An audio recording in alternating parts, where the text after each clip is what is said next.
You don't deviate from the plan. You don't sit on your hands and you don't cry and why me, poor me. I don't like that mentality. I don't have that mentality. I don't cry. I don't. I get pissy because I demand greatness from myself. Welcome to this week's Escape Your Limits podcast. Our guest today is known as the Welsh Dragon. Born and raised in Wales, he emerged as a force to be reckoned with in the world of professional bodybuilding. He conquered the competitive landscape by creating a record-setting 7-time Olympia 212 champion. His sculpted physique and undeniable charisma propelled him to the top, solidifying his status as one of the most accomplished athletes in the history of the sport. Recognizing his calling to inspire and empower others, he opened the doors to his world-class gym in Las Vegas, a haven for fitness enthusiasts and aspiring athletes. The Dragons Lair offers a transformative space where dreams are realized, limits are shattered, and community thrives. I got to the top by being my own sort of voice. Did he see what you couldn't see at one point? When people are worried, that's when you double down. When people are not investing, that's when you invest. When your stocks are low, throw in money. I never had any show that I was just overwhelmed with excitement.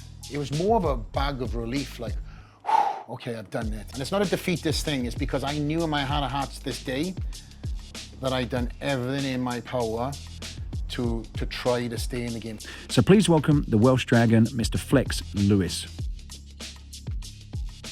Mr. Flex Lewis, thank you so much for inviting me to your wonderful Dragons Lair, I guess. Thank you. Well, technically this is the office. Right. The lair is painful outside, but in here, we're peaceful. Right.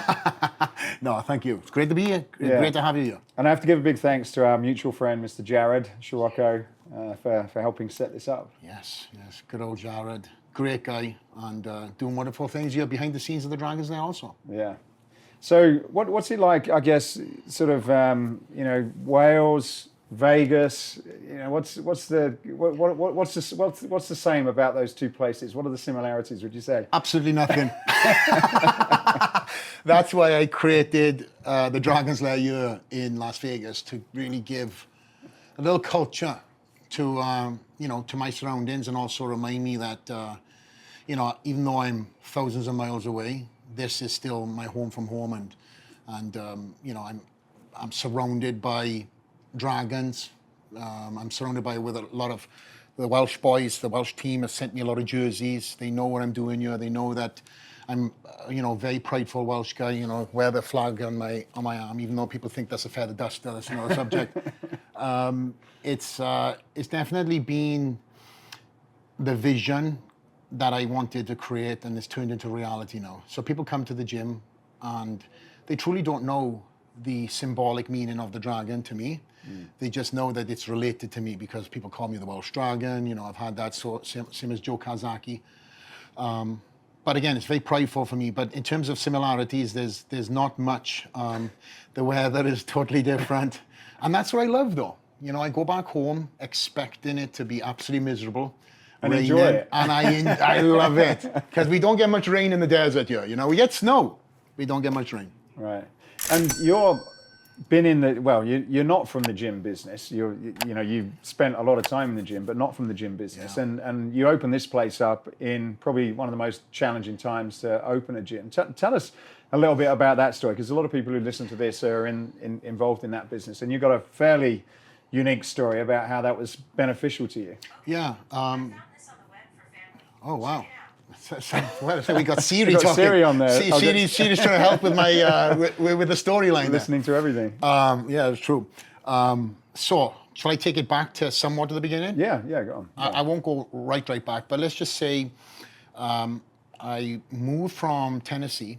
I was around a lot of gym owners. So, in terms of helping build and create and culture a gym, I was able to do that with a couple of my friends who own various different gyms in Tennessee. So I was able to see kind of the behind the scenes and what having athletes done and bringing in friends done for a gym culture, community, and etc. So when I met my wife, who was from Florida, she was going to come to Tennessee, and I thought, you know what, let me have fresh starts and come to you. Hopefully she didn't bump into any ex-girlfriends, so they're fresh starts.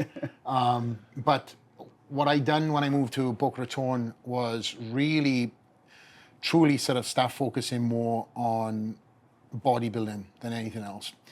The Mr. Olympia title was already won at that point. I had won. But now the target was on my back.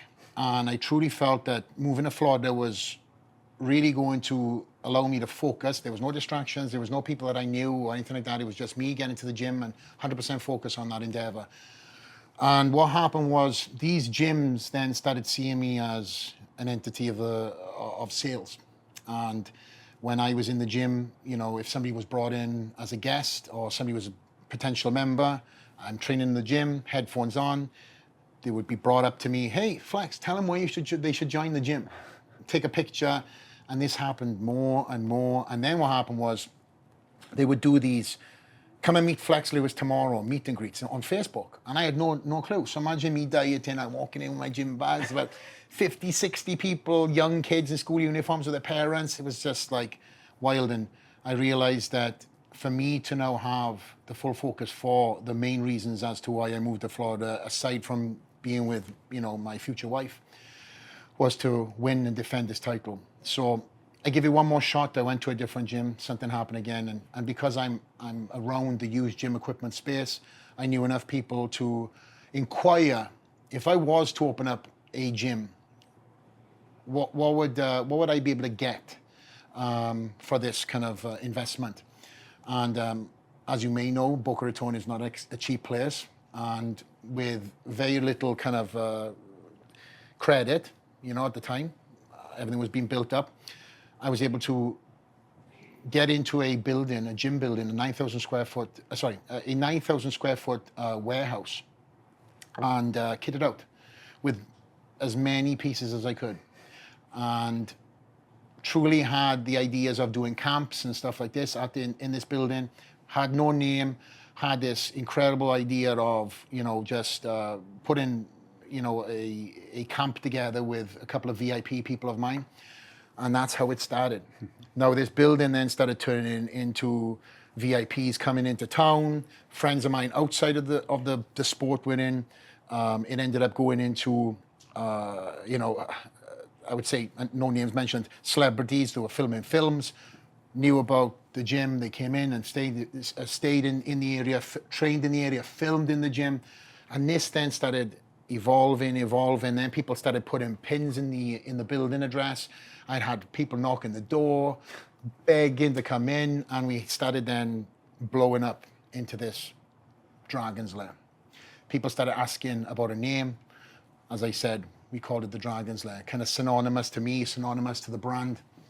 Had no intentions of being a gym owner. This was a purpose-built gym, hand-selected pieces that I seen around the world. If I was in a different country, I'd take a photo, send it to my guy, the gym plug, and he'd get these pieces for me, and we start storing them in. So I'd buy like 3 at a piece, and in the end, I had a absolute hodgepodge of various different pieces from every different brand, every different color, in what is now known as the Dragons Lair version 1. Do you still have a lot of that equipment? I kept some pieces because it was truly, you know, not to jump so far ahead, but some of the pieces were truly attached to certain people, like, you know, Dallas, who passed away. There's certain pieces that him and I trained on for a couple of Olympias that we had pictures on, that we fucking killed each other on, excuse my language, that I truly felt I can't get rid of this piece. I can't. So I put in storage, again, not knowing what I was going to be doing with it, but at the time it didn't match my evolution. So in very short context, me and my wife ended up having the version 1 for a number of years. And then when Arsenal Strength, who, as you know, I'm a partner in, started evolving, started putting more and more pieces out, we started putting, you know, as the company started growing, 1, 2, 3 pieces in, and it started blowing up. So in the end, we kind of sat back and we were like, we got to turn this into an Arsenal Strength showroom. So several years later, we done so, and we turned that place into kind of a very similar vibe to what we have here. Spray painted the walls, flew a graffiti artist in, top graffiti artist in, Marty Bro from Australia, who paints murals for LeBron James, an incredible artist, great friend. Done an incredible job at the gym. And we outlaid this with the color scheme and the turf and the flooring and everything else as if it was a commercial gym open to the public. What the detriment of having that look was, people thought it was open to the public. And more VIPs that I had coming in, big name people, every would post, every would put the pin in, location, and then we started having tourists that It's everybody's dream that owns a gym, by the way. I know. Again, I And wasn't a you're gym like, owner. oh, damn, you know, all these people want to I come. know, I'm sorry. We're open now. Introducing the next big thing in functional training, the Escape Barrow, a revolutionary training tool that combines a loaded farmer's carry with a sled push to develop hip, grip, and core strength. Developed in partnership with Pete Holman, inventor of the TRX Rip Trainer and Nautilus Glute Drive, the Escape Barrow can be rolled, pushed, dragged, and carried. The Escape Barrow packs a punch with an impressive load capacity of 440 pounds, and with a 2-stage galvanized paint covering process, it's also ideal for outdoor use. So head over to escapefitness.com/barrow. That's escapefitness.com/barrow to find out more. Enjoy the rest of this episode. But we had people that literally flew in to Fort Lauderdale Airport, flew into Miami, flew into Orlando, 3 hours away, that drove all the way down. And if I brought in an athlete, for example, for my camp, so I had the mentality to kind of just like a fighter, because I'm around fighters, a lot of friends of fighters, they would go to Big Bear. They would go to different places and they would bring in sparring partners. They would bring in athletes that brought them to the level of fighting or the level that they need to be. I would do the same thing. I'd bring in athletes, young athletes who are future Mr. Olympias, future winners in different categories. And I surround myself with that because my mentality is I got to the top by being my own sort of voice and having a What a do you coach. mean by that? Well, when you wake up at 5 o'clock in the morning and you have the ability to hit the snooze button and nobody knows, I am my own voice at that point in time. I am the guy that's going to tell myself, I'm the champ. I can hit that snooze button, get up in 2 hours. I've had the ability, thankfully, during this whole reign of 7 Mr. Olympia wins, to train as if it was my first. And I've been able to surround myself with people, just like my coach of 19 years, who still, not to this day, thankfully I'm retired, but every one of them shows, every one of these shows, I got goosebumps talking, he would talk to me when we would start prep as a coach. That transition was very difficult at first because you had a friend, transitioned into a coach, and he would tell me all the time, okay, on Monday, I put that coach hat on. And then I'd be like, yeah, okay, cool. But then it would start. He would hit me up every morning. And he was in the UK at the time, so he's ahead of the pack. So I'd wake up, it's like, why are you not up? It's fucking 6 o'clock in the morning. Get up at 5. What's your weight? Every day, like Groundhog Day. And at first, I found it very difficult to transition. Every year I found it difficult because when I had my friend, then all of a sudden I had my coach. But then I had to reassess myself and be like, okay, what do you want, a cheerleader or a coach? So when he wasn't there, and, I was my own voice. Yes, I have my wife and everything else, and she's the best set of eyes next to my coach, Neil Hill. Truly is. But again, with many different things, the unseen, it was up to me and myself only. So I'm going back to the story of bringing athletes in.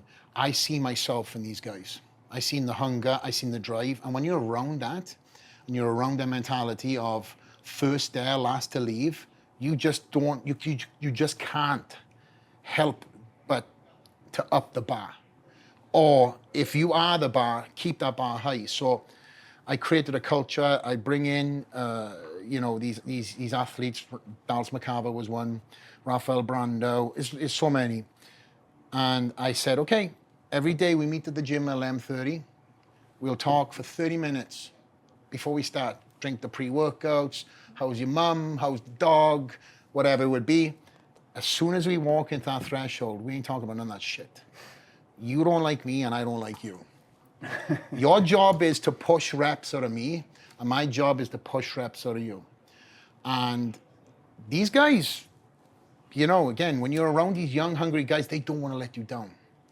And you don't want to let them down because you are kind of leading the pack, right? Not only did it push me all the time, but it got the best version of myself out too, mentally, physically, and it just kept me on my toes.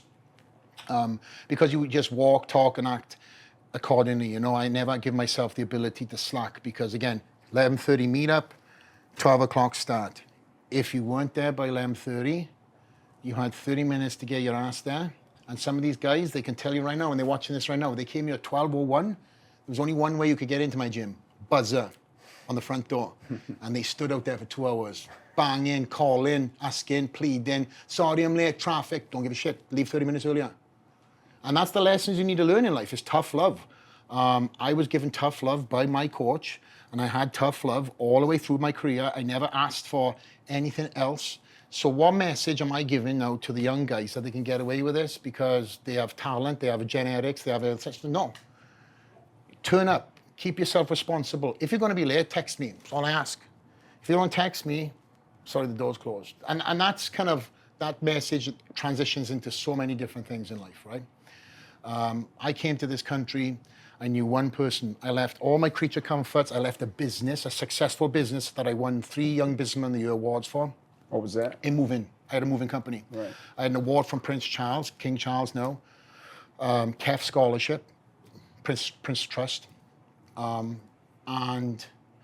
I grew that through college, and people said that wasn't going to work. Said the same thing about bodybuilding. So I got on a plane, I came to this country, I knew one person, and I said I was going to do this.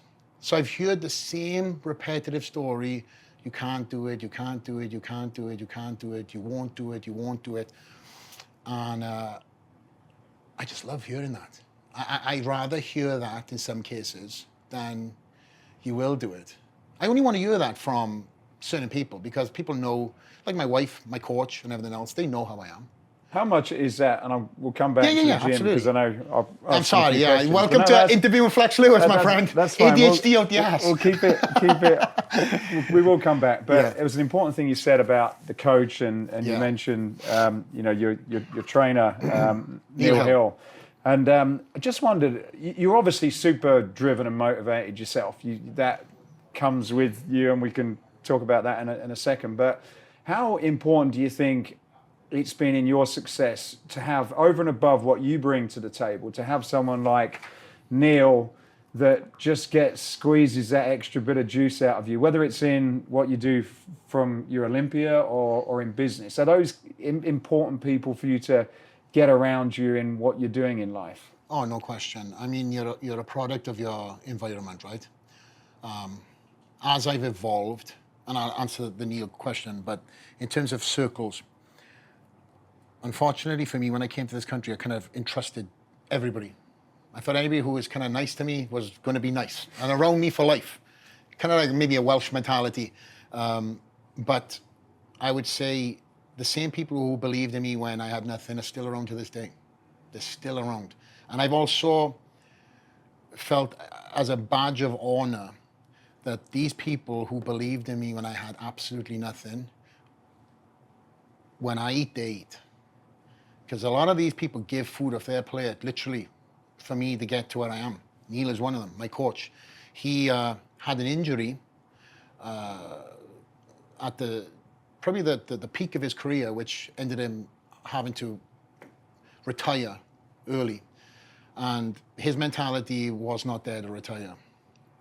So he will tell you that I came into his life right at the right time. And he literally gave me his contract, his supplement contract, which was free protein. You know, I was doing everything to be the best. I was any pennies and pounds that I was able to get together, working in Tesco's and everything else, I put all into bodybuilding. I was all in. And, you know, the expense of trying to be a bodybuilder with the food and the supplementation was just, you know, extraordinary. So to have a free pot of protein, that's all it was at that point in time, was everything to me.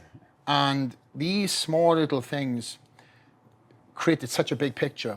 And me linking with Neil and us traveling around the world and him literally paying for me to go places because I didn't have no money is and needs to be kind of spoken about. I've spoken about it, a few times, but I'm glad you brought up this question because this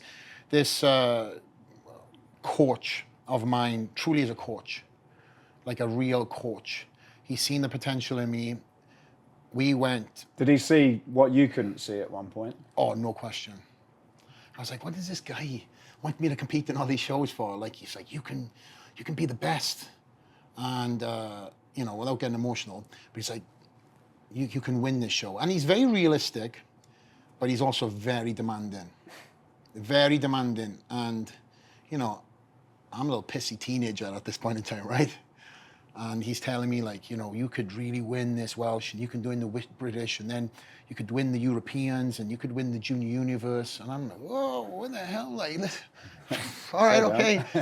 But still, you kind of like hearing this, but it's a kind of a scary thought because you're going to countries, and there was no social media back then. If anything, it was very kind of, on the rise. The internet is around, so you could see past champions online, and these guys at 20 years old were monsters.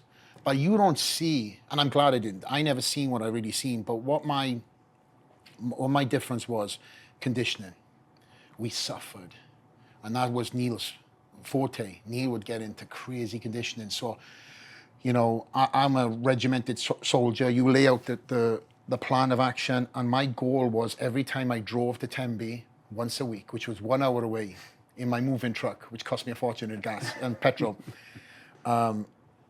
I would drive there. He would look at me under these unforgiving lights in his kitchen, which he purposely put in. And he'd basically say, you look great. Okay, let's change the diet year and year, yeah. And my goal was, by the time I drove home, I was like, oh, yes. I wanted to make sure the next time I went there that I had the same reaction and the same reaction and the same reaction, because he's a very hard guy to please. I never got any compliments in the off season. Fucking, he told me so many times, "The fuck you doing? You're fat as hell." I'm sure you're going to blank a lot of my words out. I'm sorry, I'm still Welsh. And he would literally, when you get a compliment from him, and for most people who have worked with him will know, getting a compliment from him is not something that he does very easily. If you hear a lot of them, it's like, oh my God, you've had a coffee today or something? What's going on? But I think that's one of the reasons why I have so much respect for him. He demands so much from himself. And also, you can, I mentioned this too, 7 Olympians. Do you know how many after parties he went to? 1. I dragged his ass out. Because I said, Coach, which one was that? First or the last? The first. Oh, first. He's like, oh, because he would physically be so exhausted. Truly, because he's up early, he's mentally like, okay. And, when you're on the day of the show, you can win and lose a show in a banana. So it's a lot of science. There's a lot of manipulation with food, mainly food at that point in time, because I'm already on point. And he would come to the room periodically. He would, at that point in time, you're kind of like a baby, right? You're kind of feeding yourself. I know you compete, you know what I'm talking about. You feed yourself up, you do the media and everything else. I don't want to think like I'm some, bum in the room all day. I do media, and because I was a champion at that point in time, then media people coming in and out and in and out. So in between, I would sleep. But then when he came in, if I was sleeping, he'd be like, hey, get up, I want to see what you look like. So, oh my God. So it was, to him, a very stressful job. And after the show, because, I'm sure I'm demanding too, we kind of wouldn't talk to each other for a couple of weeks. we'd speak, but we wouldn't be, and then it would be a nice reset button for us to get back into being our relationship again. But I wouldn't be where I am if it wasn't for him. I mean, he's seen something in me that I didn't see myself. And that's one of the reasons why that every company I've ever signed with, I've negotiated with me and my team. And once I've done my negotiations, okay, now you send my coach. I've done my negotiations. He's my non-compromise. He comes with me everywhere we go. And his credits are his credits. He's gone and now he's become one of the best coaches in the world, all the way from Wales too. He's worked with, again, everybody, won Honor Classic titles, Olympia titles. He works now with Roman Reigns, who's one of the biggest superstars in WWE. And you know, one of the most humblest coaches on the planet in my eyes. And sometimes I feel like I have to be his voice of how good he is, because he won't say how good he is himself. But we've both come from very humble beginnings. We've never forgotten where we've come from. And I think that's essential. It reminds, and we both remind ourselves. In fact, I spoke to him today, and he just does, I'm not going to let the cat out of the bag, but he just had a big client that reached out to him today, and we kind of reminisced on how far we've come to. We have these moments, and we both know what that feeling's like, because there's not many people that can relate, but him and I pinch each other a few times a year and say, man, remember that shithole we stayed at in Southport when we done the Junior Universe? And look at us now, you know? But again, we've never forgotten where we've come from. So coming back then to the gym story. Yeah. So Tennessee, you had the equipment. Like, how did you end up here then in Vegas just after the pandemic? Yeah, so the pandemic happened, and it really shut down the world, right? It kind of, the plans of potentially opening up the gym to the public was never going to happen because of the code, the area code we were in, unfortunately wasn't zoned for gyms. And also how we built the gym, we would never be able to flow a gym within that space. It was a great showroom, which it was titled as. And we realized fast enough that when you had people, like I said, that were driving all over and sleeping in cars outside the gym, many times, I'd have to call my VIPs and say, don't park outside the gym, walk. Don't wake these kids up, they're waiting for us. We knew we had something. So when the pandemic happened, myself and my wife looked at each other and we were like, okay, where do we take this? We looked around Florida. You know, South Florida was pretty open. You know, Ron DeSantis done a great job, great governor, Republican governor, kept the world open up there. And we did look at several different warehouses in several different locations. You know, the masks and everything else. It was kind of a weird time. People like touching buttons from afar and stuff, and that was Florida. We ended up, it just wasn't in my heart. It just wasn't in my heart. One of my best friends lives here and lives in Vegas. He was doing a big project in helping Resorts World open up. He does some big gigs, and he was like, Flex, a couple of gyms closed down here before the pandemic, which I knew. And he's very much like me, very young guy, business savvy. And he said, I think, this is Doug Green, shout out Doug Green. I think you should come out of Vegas. So it was my wife that grabbed the bull by the horns. And she's, always is, isn't it? Oh, and well, listen, I'm the visionary normally. I'm the one that kind of, and Ali's a realist. But in this case, Ali was like, let's go and check it out. What's the worst? So we jumped on a plane and, you know, full masks and all this craziness. And I thought, nobody's going to recognize me. And I didn't want anybody to know I was out here. When we get off the plane, there was like 4 or 5 fans on the plane. I was like, please don't post this. Nobody knows I'm in Vegas. Straight away posted it. So people hitting me up, why are you in Vegas? I was like, I'm checking something out. Nobody assumed anything. We came out here, we looked at different locations. We came back again the second time. We were able to find this building. Next door was the first one I walked in. I came out. I came into here. I was looking for a standalone or end cap, which is this. And buildings were very hard and still hard to get here in Vegas. And I very much lucked out with this because we're backing up to the 15 and this freeway goes all the way to California. This is the main freeway that goes all the way to California, all the way up to Utah. And there's hundreds and hundreds of thousands of passes, car passes here a day, visual in the back, CO sign. And we go back to the building. I went in there, came in here, and I was like, I'll take both. And we started construction. And before that, though, I want to say my wife was, let's do this. And I was kind of like, my daughter, you know, my daughter Adi. We were like, she's in school. She's a great school. So then we kind of school shopped.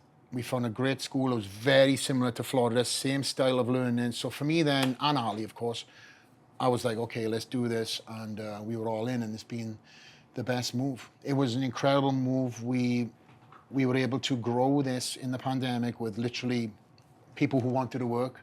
Nobody knew we were doing anything. We tinted the windows. We had a load of people in here all day long. It was like directing traffic. I had great GCs, and I had this vision, and thankfully for me, I had some great people who turned it into my reality. Did you think, I guess it's a bit of a weird time to think about starting a business because nobody really knew how long any of this was going to go on. Like, you know, how when you were thinking about it, you know, the cost, the move, you must have had a bit of certainty that things are all going to be all right and gyms are going to be back again, which a lot of people didn't. I'll be honest with you, mate. It's the truth. I look you in the eyes. I didn't have one bit of worry. I knew that this was going to, I didn't know, but in my heart of hearts, I believed that this was going to be a chapter that everybody comes out from, learning, appreciates life more, understands that health now is going to be now of a priority, because a lot of people weren't going to the gym, they weren't taking their health serious, they weren't eating right. There's a lot of different things that actually aided them into getting COVID, getting worse. And now a lot of people, doctors, scientists, people who are way over my pay grade have all said that health is wealth. A lot of people who didn't get severely sick testamented that down to going to the gym, keeping themselves in health, keeping themselves moving. So when I opened up this place, I knew that, I believed then, shall I say, knew is a different word. I believed that there was going to be a time period that this was going to, you know, blow over. I also surround myself with a lot of positive people, a lot of mentality guys, a lot of business owners who have the same mentality of, when people are worried, that's when you double down. When people are not investing, that's when you invest. When your stocks are low, throw in money, you know? So that kind of mentality. That's not financial advice, by the way. But that's who I'm around, and also, you know, I'm that voice for my circle of people too. So when I told people that I was doing this, I didn't have anybody tell me, what the hell are you thinking about? Because they already know. But the ones who have told me, the worrisome people, the kind of mentality people who have that kind of have that, oh, what if? Oh, I don't know, you know? They're still there. They just found out after the fact. They found out when I was opening the gym. Because I didn't need to have the what if people. I wanted this is a great move. This is, you know, I also don't have people who blow, you know, smoke around me. These, and when I'm saying these, it's a small circle.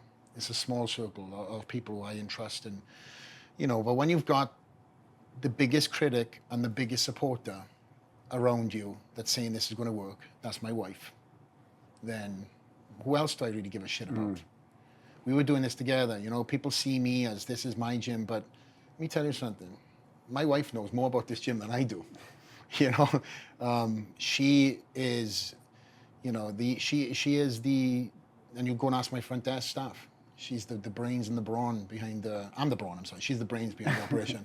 But, you know, obviously, you know, I joke, but, you know, we built this together. Her strengths are not mine, and mine are not hers.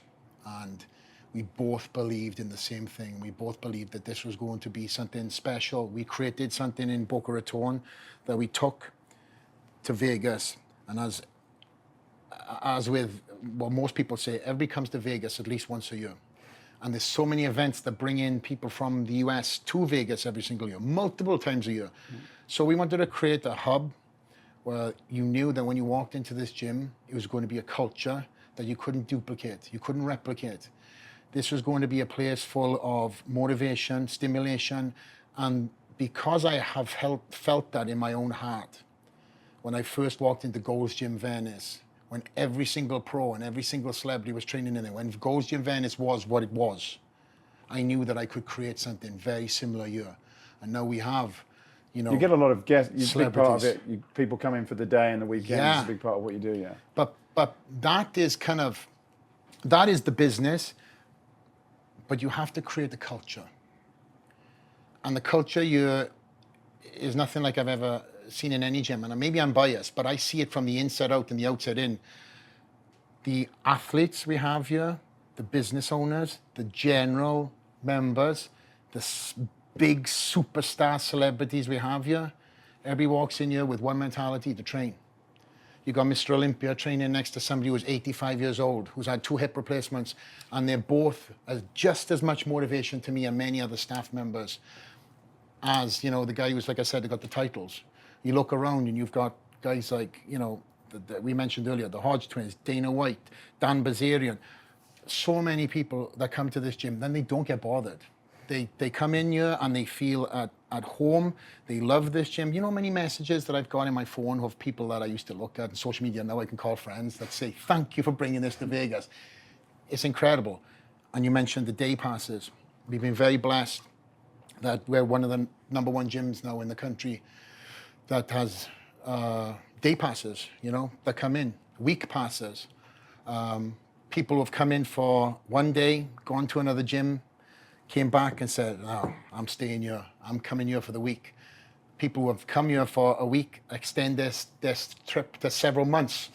And then they're moving here. So we've heard every single story. We've had proposals here. We've had, I mean, so many things have happened here. So many storylines have happened in this gym. We've only been open what is it? You know, we're going to be coming up to 2 years. We're in 2 years, I'm sorry. So it's 3 years. We've been living in Vegas, but yes, it's been a wild couple of years. But and you were saying before we chatted that you don't spend a penny on marketing. Not put a I know. Which is, I guess there's not many people who can probably say that in the gym business, I suppose. I'm very blessed that we have, as I said, people that come here and film, post, talk about it on their stories, that are members, that are day passers, celebrities who get paid and endorsed a lot of money to do one post, and they're putting several out a week in my gym. And yeah, we've not paid for $1 in marketing. This has been, it's been incredible. Again, listen, there's a lot of things that create this gym. I am not one. I am just one. I'm sorry. I am just one entity that brings, you know, life to the gym. But then there's so many different other boxes, and people are coming in for a day pass. In many cases, I've heard about the gym, but don't even know about me. That's when you know you're doing something right.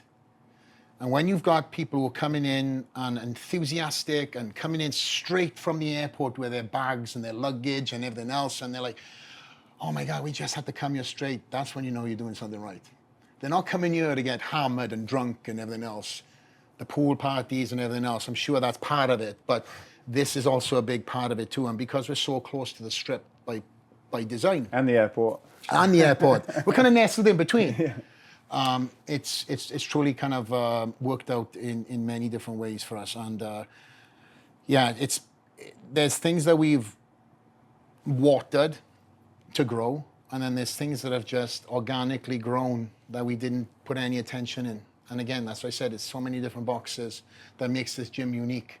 It's truly a place that, you know, people call home.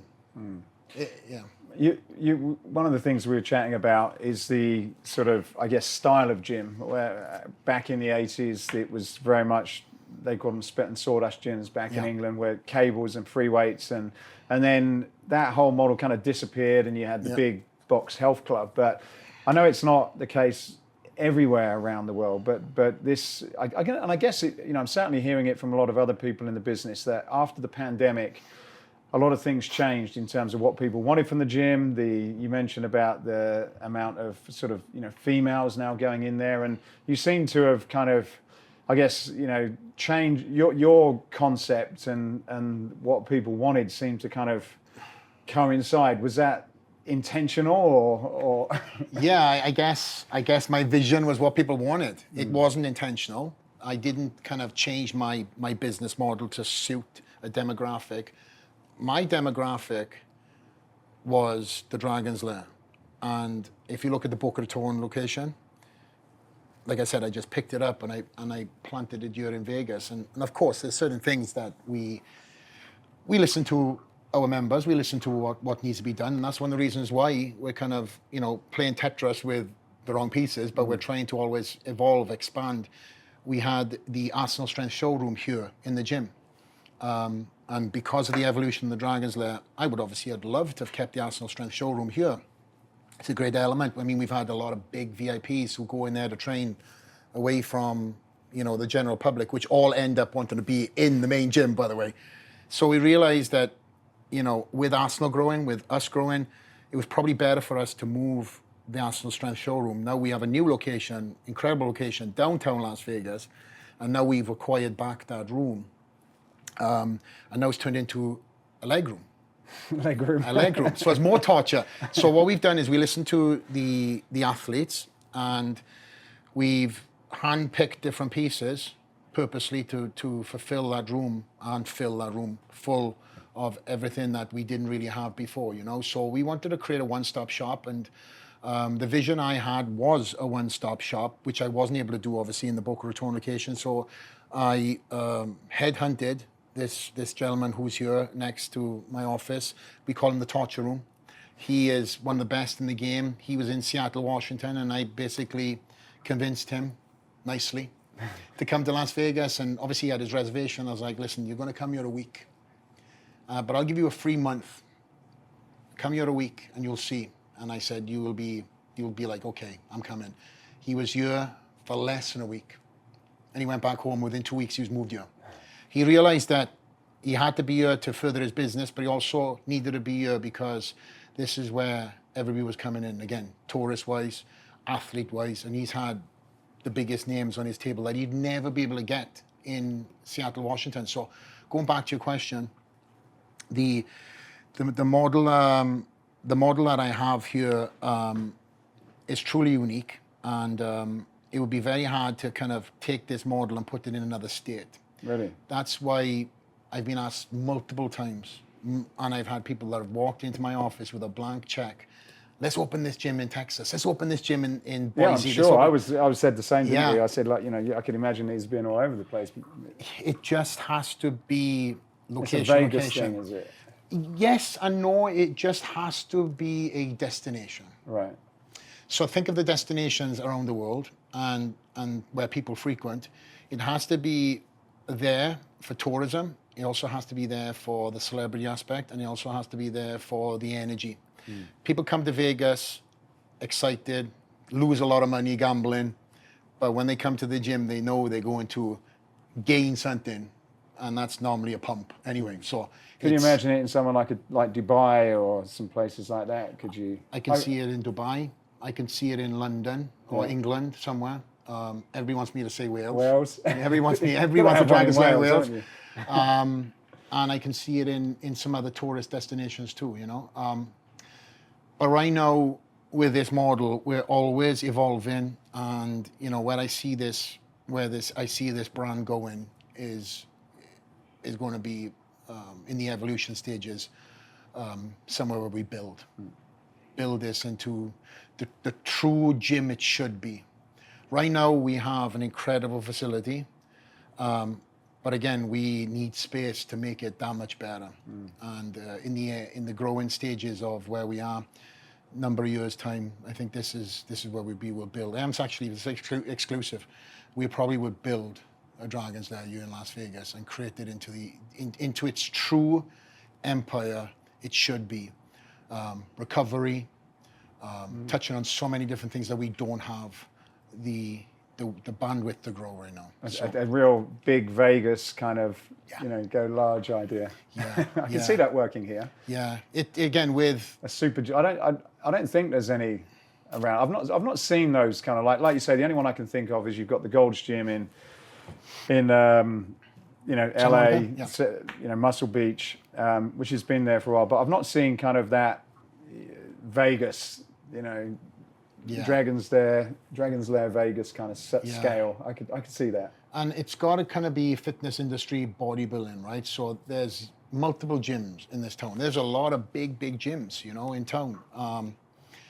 But they also have a demographic that is not us. There's a reason why we have a price point on the business element. The price point kind of weeds out a lot of the, without beating around the bush, you have a $10 membership, you have a $10 member. They'll take everything from toilet paper to clips to everything else. That's the mentality. You have a price point that separates the low point, and you have an athlete, a business owner, a member that truly values the gym, takes care of the gym because that's their home. They're paying for it. And they also take pride in letting other people who don't look after the gym before my staff do. You know, we've had many members that have said, hey, excuse me, man, I know you're a day pass, but you need to take your weights off the machine. We don't do that yet. I don't have to do nothing. So where do you position this then against the other ones? Like, I don't want to share anything that's confidential, but roughly, like, how's your price points if you want to come here, monthly membership or day pass? You know, where are you on that? So the day passes are $3. $30. Oh, $30. Yeah. I mean, The accent. $30. 30. Yeah. Don't be coming out saying $3. And then we have a week pass, which is $99. And then we have our membership rollouts, right? So I won't get into the membership side of things, but we have different price points for military, different price points for 12 months, all paid in full. And we have a good portion of members, but when I created the gym, I never thought that, I hoped, but I never thought that the tourism would be where it is. It supersedes all my sort of activation plans and what I thought, all my rollouts, all my speculations. I thought memberships would be where they're at, and I thought tourism kind of be a little bit under. Oh my God, on the scale of things, just like that. And because you were saying, like, there's a big event on in town this week, EDC, and you were saying that a lot of people in the gym are at that. You know, it's an electronic music event, and they're coming in here. They love to get their little pump on, and well, I say little, sorry. They get their pump on before they go to these events, and that's the great thing about Vegas too. There's always something going on. Like I said, this weekend is EDC, and EDC is one of the biggest dance festivals. You know, you're gonna have. I mean, we can find that number out, but I won't even say. I'd say on the low end, tens of thousands, but I don't even know what really it is. And there's so many different stages, so many of the biggest DJs, and they're in here right now training too. The guys who are playing the next couple of days are training here too. So it's events like that bring in massive crowds from all over the country. Again, filming, posting. That's one of the reasons why we don't market, because it's different were demographics. saying you don't do any for those events. You're not doing any marketing. People are just, you know, people know, and they're finding you through social media. They come in and they truly have this place as one of the bucket list things to do when they come into the events. So obviously, you know, listen, the Mr. Olympia event every single year is going to be an absolute manic event. This year it's in Florida. Last year it was in Vegas. The year before that was in Florida. The year before that was in Vegas. Next year's back in Vegas. So we now know how wild the gym was, and we really prepared for it. We truly prepared for it. But you can't truly prepare for the manic influx of people that came in. It was bananas in here. We done some run-throughs, and just on the photo wall itself, millions of impressions. Just shared and stuff like this, just on that photo wall itself outside the gym. But with the events that happen all the time here in Vegas, all the way from PBR, bull riding, to these dance events, to several different bodybuilding shows scattered throughout the year, we have, you know, bursts of people that come in. So, and that's the UFC as well. UFC, yeah. Fall into what you guys doing here? Is that part of it, or not really? Not really. I mean, I'm out of, you know, I got to say this, out of rugby, UFC is the sport I follow. I don't follow football, baseball, basketball, any American culture sport. Sorry, guys. UFC is my sport. I came here to Vegas with a game plan of being able to be in the circle of connections 3 years. And it took me 3 months. And I was invited when the whole world was shut down to attend a number of UFC events where there was only limited production crew.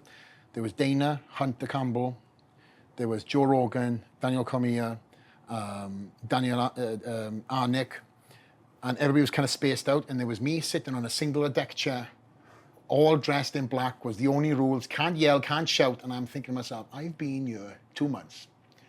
How did this happen? But how it happened was, Hunter Campbell, who's the CBO of the UFC, has purchased gym equipment from us at Arsenal Strength. He follows me on Instagram, even though he doesn't have an account. He knows how much of a fan I am of UFC. I mean, I've been posting and I've known some of these guys personally for years. Long before they were champions too.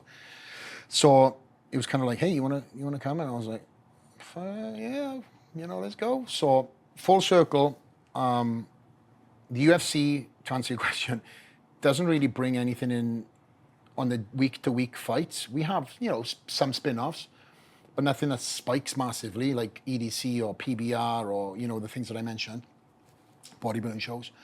But when we have fight week here, which is coming up in July, it's a full rollout of UFC. So you have a lot of athletes coming in. There's massive activation things that go on throughout the city.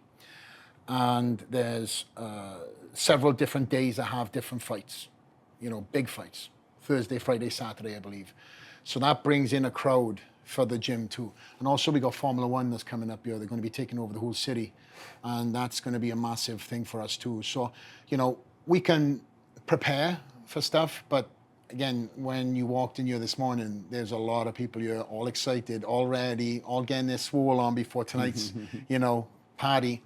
And it's just a different face and a different event they're connected to. That must be quite fun because you sort of, I guess it's not a traditional business when you've got that flow of different people. Mm-hmm. There must be, you must be quite sort of proud and I guess satisfied that you've created something that's unique as this. It'd be, I'm sure for many people listening, this would be their sort of dream come true having this. I don't know, I'm wired differently and I don't want for people to listen to this and think he doesn't sound like, he's happy at all. I am. I am, but I also know what this truly can become. And if I was to sit here content, then I'm doing a disservice to the 2 decades, shall I say, that I've done in bodybuilding. Because not one year, not from the start to the very end show, did I ever think or feel that, I've done this. I'm happy. Don't get me wrong. Like, you can look back on my accolades and be like, that was a tough prep. I'm glad I done that. But I never had any show that I was just overwhelmed with excitement. It was more of a bag of relief, like, okay, I've done it. Because you're just so focused. And then when you hear your name called, yes. So that same mentality I have now in business, where I have several different businesses and we have these goals to reach, and I hit them, I'm on to the next. I don't really have much time to sit down and celebrate and cheer and stuff. I don't know. I don't allow myself to do that. I actually am more proud about my bodybuilding now. And I talk about it because it's kind of come and gone. I'm not that guy anymore. I think it's humility that stopped me from allowing myself to talk about it of old, because I was an active competitor. But now I'm retired. I can talk about, I done it, But the business now has replaced that mindset. How do you get the balance? Like I'm the same. I've been in business for a long time, and I'm like you. It's always, where I am now is where I would never believed I could have been. Yeah. However, where I think I should be is somewhere totally different. And I wrestle this in my mind in terms of like, how do you get that balance between, look, I'm just so happy and grateful for what I've got, but not but not losing that motivation to want to do something else. You know, I guess that's just maybe that's the art of happiness, maybe. Yeah. But how do you wrestle between those two things? So you're not losing, because, you know, just this moment that today, and you know, seeing the people coming in and talking to you, and you know, you're designing your studio next door, and you know, everything's you're expanding the leg room. Yeah. You know, there's a lot going on. It's very exciting. But you know, do you worry that you might or sometimes sort of be so focused on something else that you miss some of that? Yeah, good question. And I know you know how I feel, but I just by you explaining how you just said I was listening, I was nodding. I was like, this is the answer.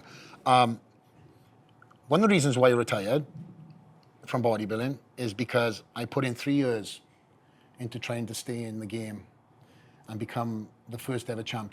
Nobody ever done it. I wanted to be the first ever. Conor McGregor is a massive inspiration to me. You know, came from very humble beginnings. You know, regardless of what you think of him, you cannot knock the fact that this guy talked everything that he's achieved and more into fruition. Law of attraction, whatever. I love it. I think his storyline is and I got goosebumps, look, because there's so much I can see of myself in his journey, and we've never met. You know, we're so close. We've been sponsored by the same people, but that's aside the point. But I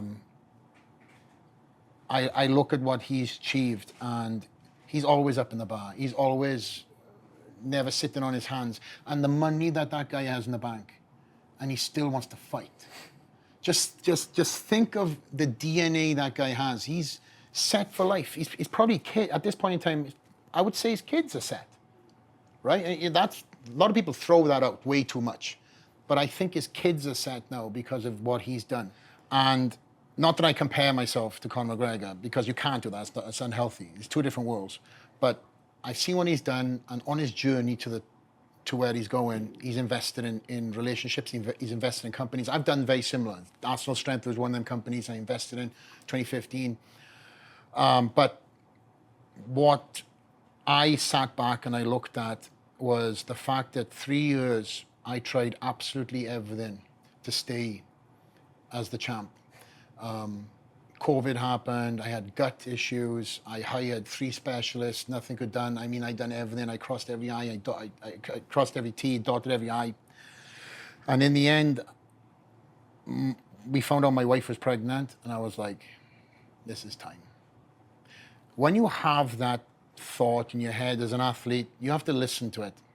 Now, once in my career, every tear I've had, every health, every whatever it would be, whatever issue, injury, setback, it was just bring it on.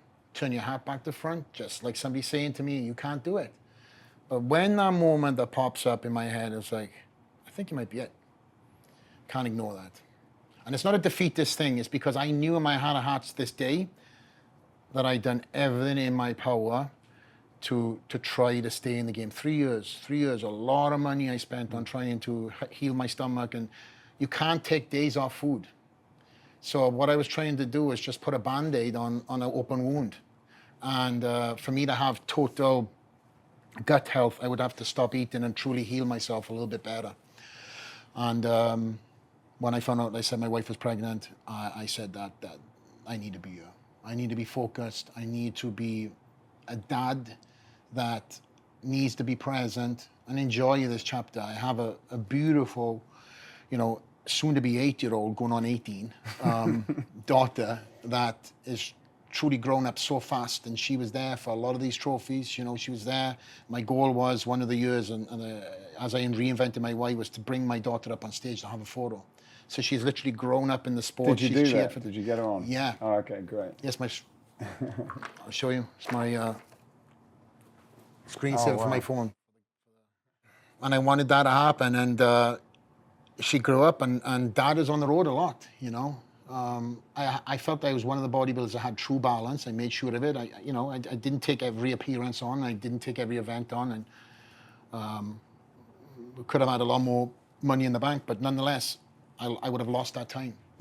And knowing that, and even though I was as balanced as I was, I still, when I prep, you know, you're so focused, you know what I'm talking about. Life goes like Matrix style. And next thing you've done prep, it's like, oh man, I'm eating food again. I'm happy, and oh man. And then you look at your daughter, and she's, 4 months older. And I didn't want that to happen on this circling of, my new life that I brought into the world. And obviously, my son, I have the best of both worlds. My son's birth for me, just like my daughter's, was like life changing. It's probably like the top, 3 things in my life that I've experienced. And I just wanted, more than anything else, I wanted to be present. And what really happened then was all my businesses got me back, because I was growing everything in and around me and the brand. And I had my staff working for me, but there's nothing like leading from the front. And I know I'm a born leader. Again, I can motivate myself, but also I need to motivate the people around me. And there's times where I've gone into different business endeavors, and I was in prep, and they should have been a lot better. Let's put it like this. And now with my businesses that I have around me, in and around me, everything has really scaled significantly. So having that sharpness, the tenacity, the drive, and not having the calorific, the calorific cut that I was going through. Because as you know, when you start cutting food, you start cutting energy. And then mental energy as well. And then what you start doing is prioritizing that mental energy and the physical energy for your workouts. And the rest of the time, you're just trying to go through life without falling on your face, especially the conditioning that I got in. So now I'm in a position now that I've been able to be creative, give back, pass forward, pass back, do things that I wasn't able to do in the years that I was competing within the industry and out of the industry. So I'm truly excited, and I would say the same drive and the same enthusiasm I get now is from getting from my businesses. You must have had a lot to think about, and I know we both you've interviewed Alex Samosi, and I met him as well, and we had him on our podcast. And one of the things I like about his philosophy is focus. He's almost like stripping everything back and just going really deep and doing one thing well. And he also mentions that's a trait. Focus is a trait, and you're either really good at it or not. I'm not particularly. I struggle sometimes. I like and to my detriment, and I have to work on keeping that focus. How's that applied in what you do? Because you're a bodybuilder, you're a businessman, a sort of personality, celebrity. You're a number of things. How do you do you deal with that quite easily, or do you have to also try to maintain a certain amount of focus and in order to be as successful as you can be? I would say I'm super focused and super unfocused.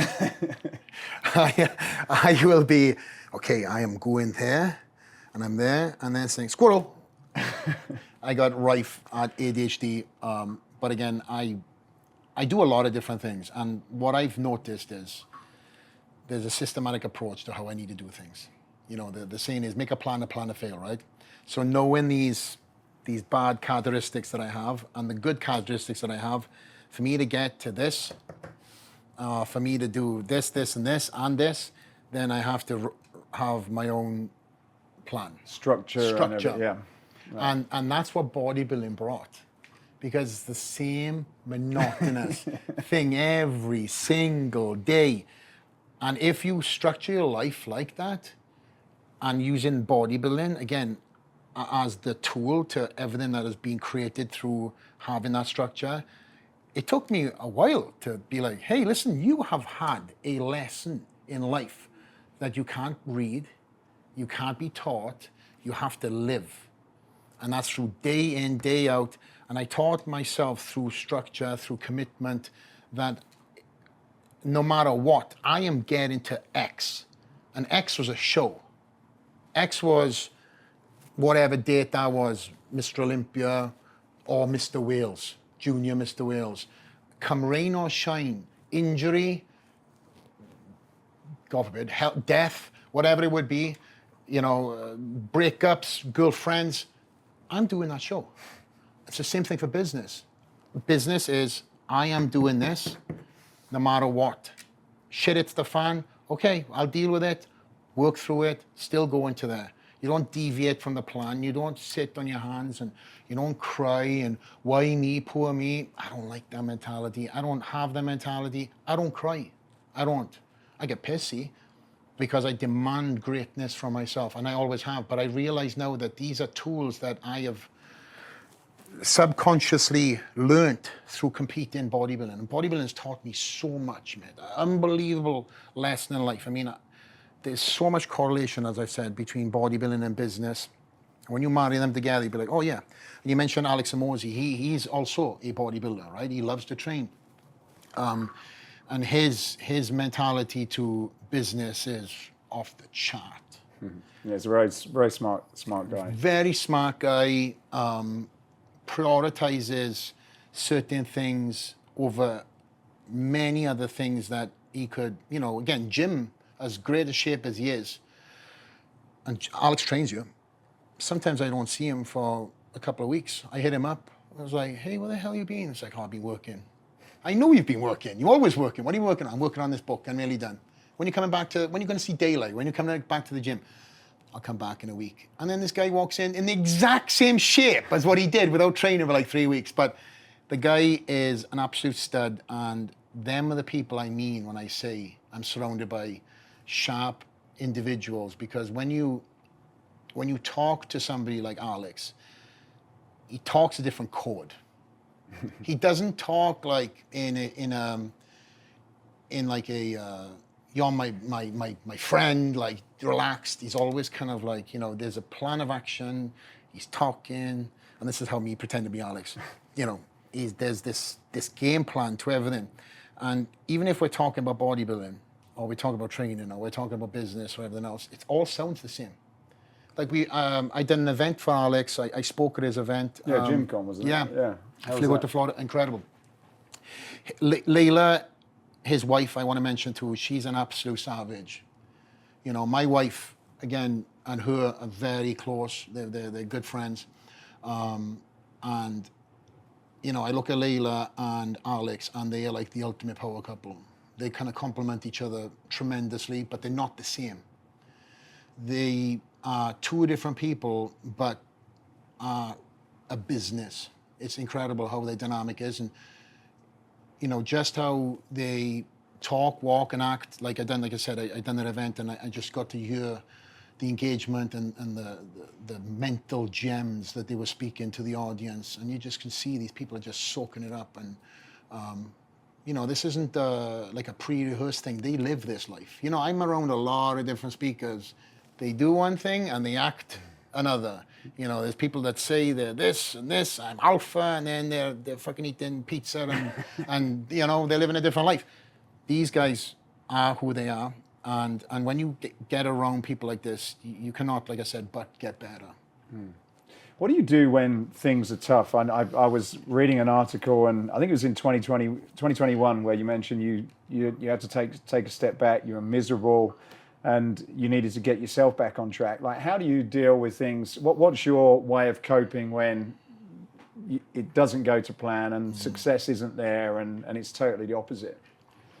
You got to find like the core root of your love for something. And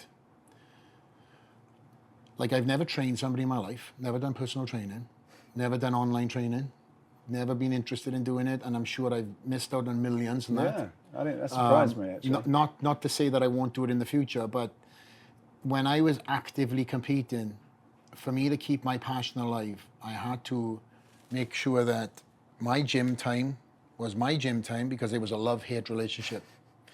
I'm sure you can attest to that. But if I spent more time in the gym, I would hate the gym. Training somebody, and also I demand excellence from myself, and unfortunately other people don't demand it from themselves.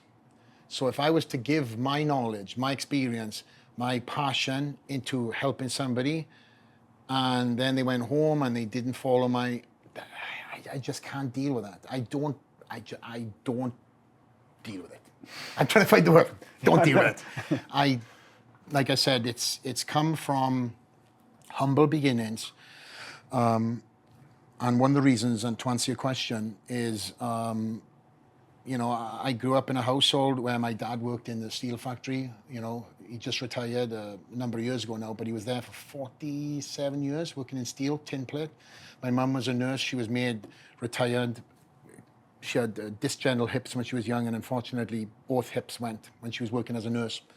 So I see my mother go through battles, struggles, crying, trying to hide it from us boys.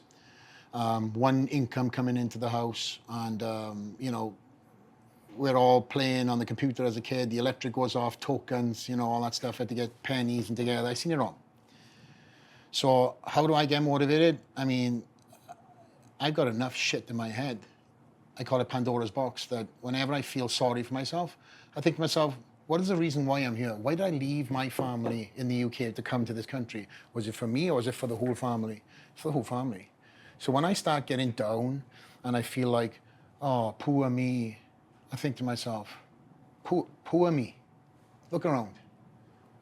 Shut up and get on your feet and start working, because this is just temporary. I'm not injured. Nobody's dead. My health is in check. 2 hands, 2 feet, eyes, ears, mouth. I can get out of any situation. I got cheeky charm. I got this Welsh accent with this incredible beard. A little too far, I know. But I know that if I'm feeling that way, it's okay to feel that way as long as you work through it. And I've had my moments. I've had some, and I don't mind saying this. You know, I've gone through a recognizable depression stage when I lost Dallas. One of my he was like a little brother to me, not so little, but, and I just was very kind of down, and it was the fans that pulled me out of it. I was kind of kicking rocks for a long time, because he passed away 2 weeks before 3 weeks before the Olympia. So I know I've said this many times, so excuse me if you've heard this story before, the viewers watching, but Dallas passed 3 weeks before.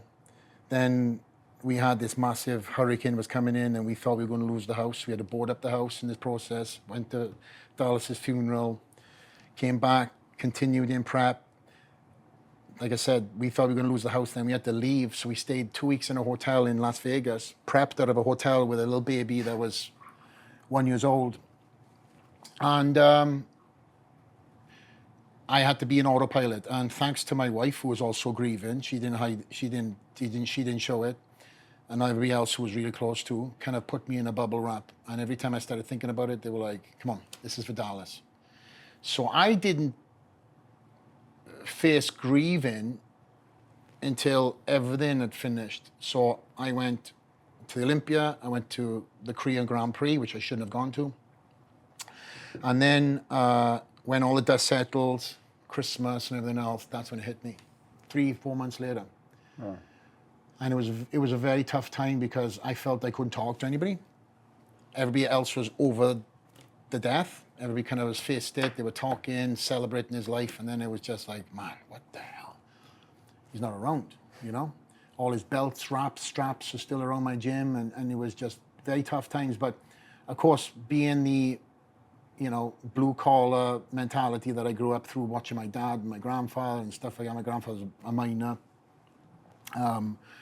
I never seen my dad cry, never seen my grandfather cry.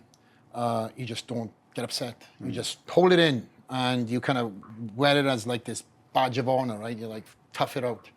You can't tough it out. You got to break at some point in time. And for me, I had that breaking point. And it wasn't until FIBO, which was, I believe, April, that I went to FIBO. It was the first big event. And everybody was kind of like, oh, excited for the Olympia. Are you going to do it? You know, are you competing again? Because quite truthfully, me and Dallas and many of my close team knew that was going to be my last 212, number 6. I never thought about doing number 7. In fact, every year was never going to be another one. But number 6 was going to be probably the time that I said that was it. And I never did the retirement speech on stage, because I didn't want it to be focused around that. I wanted to be focused around Dallas. And like I said, April came. I had the massive mentality check, thanks to the fans. And, you know, the fans have always been a massive part of my whole career. You know, from a 20-minute line, the same faces stood in a 3-hour line as the years went on.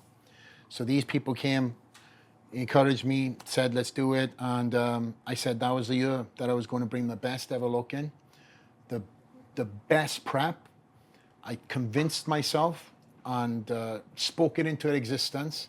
There was not going to be a bitter day. There was not going to be a shitty training session. There was not going to be a missed meal. Not that I ever missed a meal, but there was not going to be any element to look back on and say, I lost the show because of this, this, and this. I done everything. So if I was beaten that year, which everybody was there that year, and everybody was hyping everybody up, but me to win, and I kind of walked out, and I wanted that crowd reaction.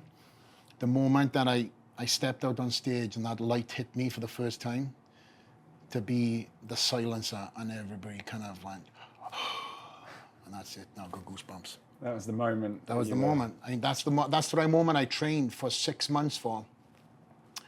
To hear that crowd reaction, walking out, that 1 second kind of gasp cheer to end my career on.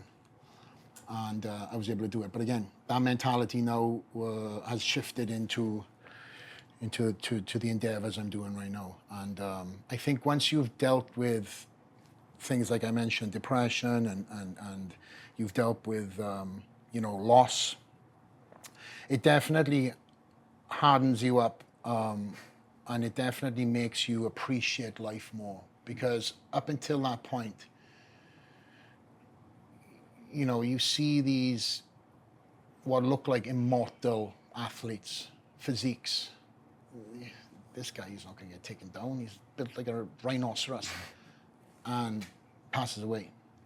Puts a lot of perspective on things. And you kind of have to hit the brakes. And again, when I created life then, when my son was around, I was like, that was the time. Now was the time. Now was the time for me to start building their legacy up and creating a future for them. And Daddy's done what he was destined to do, what people believed in him long before I believed in myself. You know, my goal was to become the best bodybuilder in the world. And I came into the sport when Ronnie Coleman was the champ. And I believed that I was going to be up there. Not necessarily winning, but I was going to be up there as one of the best, and my goal was to solidify myself as one of the best. And now I can truly walk away with, you know, the fans saying things about me, but yet making sure that my story is told how it should be. Because I'm a kid from Wales that came here with a dream. I didn't have any handouts. I didn't know a judge. I never went through the NPC. I had to earn my stripes in this country. I slept on a sofa, and now I'm able to, you know, tell that story to the world of literally never giving up. Focus, be committed to your path, dream big, have a moral compass. Don't try to screw somebody over for $1. Do it the right way, the long way, and then you'll have a career where people will talk about your legacy forever. And that's what I'm still working on to this day. Where do you go when you're in a situation where the answer is beyond what you sort of rationally or logically know how to solve? And so it's like, look, I'm at a level, I've hit a ceiling, whether it's in your training, you've got a lot of businesses and you know, moving to new countries, etc. Like where do you go in yourself when you get to that? And it's like, I don't know where to go next, but I know I've got to figure something out to get to that next. So how do you deal with those things? Explain one more time. So let's say you're in a situation, whether it's new business, moving to a new country, whether it's you've hit some kind of ceiling and you realize that you don't have the answer. Mentally and logically, you no matter how much you think about it, it's like, I don't know how to get beyond there. How do you figure something out when you don't know the answer? A few different things, because this has happened to me. Sometimes just taking a break away from overly thinking is the best answer. Just take a step away. Just put it down. Whatever that is, just put it down for a little bit. And it could be as simple as take a drive, and don't think about it, and then come back to it. Or, put it down for a week. If it's a time-sensitive thing, then I would involve somebody else to try and help me break through that plateau. Thankfully, as I said, I've got some really good people in so many different genres. People who go to the gym just to keep healthy, but they're savages in business, built multi-million-dollar companies, billion-dollar portfolios, and actually companies that have gone and scaled to billions. And then I've got other genres who are athletes, again, different people. So, but that hasn't come overnight. That has come from, again, me treating people right, and also time, allowing people to truly see themselves, right? So everybody wants to talk a good game when they meet you first. Everybody is somebody when they meet you. And now that I'm in the position I'm in, everybody's kind of showing their best selves, right? But I also know who the tried and tested ones are out there. So when I hit a ceiling on something, which I'm actually, funnily enough, I went through the same thing last night. I was on a business call with two of my partners, and we're thinking of a marketing strategy to do with the business. And what we done was, and that was last night's call, we said, let's circle back in a week, and everybody bring their own different variable ideas to the table. And last night, let me tell you something, 3 of us had 3 different ideas, and we all married them together, and we came up with a marketing plan. A better one, yeah. And I had mine, and I was like, oh, this is the one. This is the one, right? This is the one. So it became the foundation, but then his sort of idea influenced this, and then his idea influenced this, and then we've brought this collective sort of marketing plan together now, and again, that's the one we're going with. I don't know if that answers your question. Yeah, it does, and I think because sometimes I've been in business, and I know a lot of people, depending on the stage they're in business, almost like get to this position where it's hopeless. They don't know what to do, and a lot of gyms at the moment are also in that position. It's like, well, where do I go? I don't know how to sort of break through, and I think you're right. Sometimes it's take a break or take a rest, and just when you are stressed, you're not probably recovered and you're not thinking correctly. Mm-hmm. But I think sometimes it's as difficult it is, and you mentioned it. It's not the thing. Certainly not what my father does, or men in general are very good at. But almost saying, look, I don't know the answer to this. Being a little bit vulnerable, and I share that experience with you, where you put a few people together and you tend to get a much better answer than trying to sort of, spin your wheels in your own mind. Absolutely, because you have lived a life differently to me. So it may be something that you have, experienced, maybe something that you have been privy to hearing, whatever that is, right? But again, your knowledge is not mine. And I think when you have different people around you, it truly betters you. And that's the advice that I've always tried to give a lot of bodybuilders too, is stop keeping yourself in this Joe Weider's square, Joe Weider's circle. The money is outside of that. I've always seen myself as an athlete. It's one of the reasons why I'm the only athlete to get endorsed by Monster. Why I'm the only athlete to be endorsed by different companies way outside the sport. But that sponsorships then puts me in collective groups with so many different athletes. Motocross, Formula One, NASCAR, skateboarding, wakeboarding, surfing, the list goes on, that I would never get from bodybuilding. But that's the brand, Flex Lewis, thinking like that as an athlete, not as just a bodybuilder. Oh my God, I want to be the biggest guy in the world. It's like, that's default. You got to have networking powers. As a business owner, same mentality. Don't keep yourself in the gym genre, right? How are you going to get better is by having friends who are doing different things in different genres, are doing cool things that can bring value to you as much as you can bring value to them. If you all are in the same genre, then you're kind of in the hamster wheel of conversation. Everyone's doing the same thing as everyone else. Yeah, it's kind of a boring conversation in my eyes, right? But when you've got people who are doing some incredible things and they become friends of yours, that's motivation. And then it's not like you're trying to keep up with the Joneses, but you want to better yourself because your friend is doing some cool things or your business associate is doing something cool things. So it just, maybe that is your get up in the morning, don't hit the snooze button. Because you are required now by default to be like, okay, let's go. I don't know if you know Wes Watson, but Wes Watson's is an incredible guy, crazy as hell. I interviewed him on my podcast not so long ago, and he's very cerebral, very deep thinker. I mean, he had a lot of time to read a lot of books. He had a lot of vacation time, aka prison. But he's become one now in this country as one of the leading personal speakers, you know, big speakers in the industry. And if you listen to his words, if you listen to his message, he's very aggressive in how he puts it forth. Too scary for some people, but for me, I get a different version. But he's an incredible individual. And I've got so many different people I could mention. I just mentioned him is because he gets up every single day at 2:30 in the morning, no matter where he is. 2:30 in the morning, because his mentality when he was in prison was he would get up at the same time, do his workout, and then he was first in line for chow. First in line to control the line, first in line. First.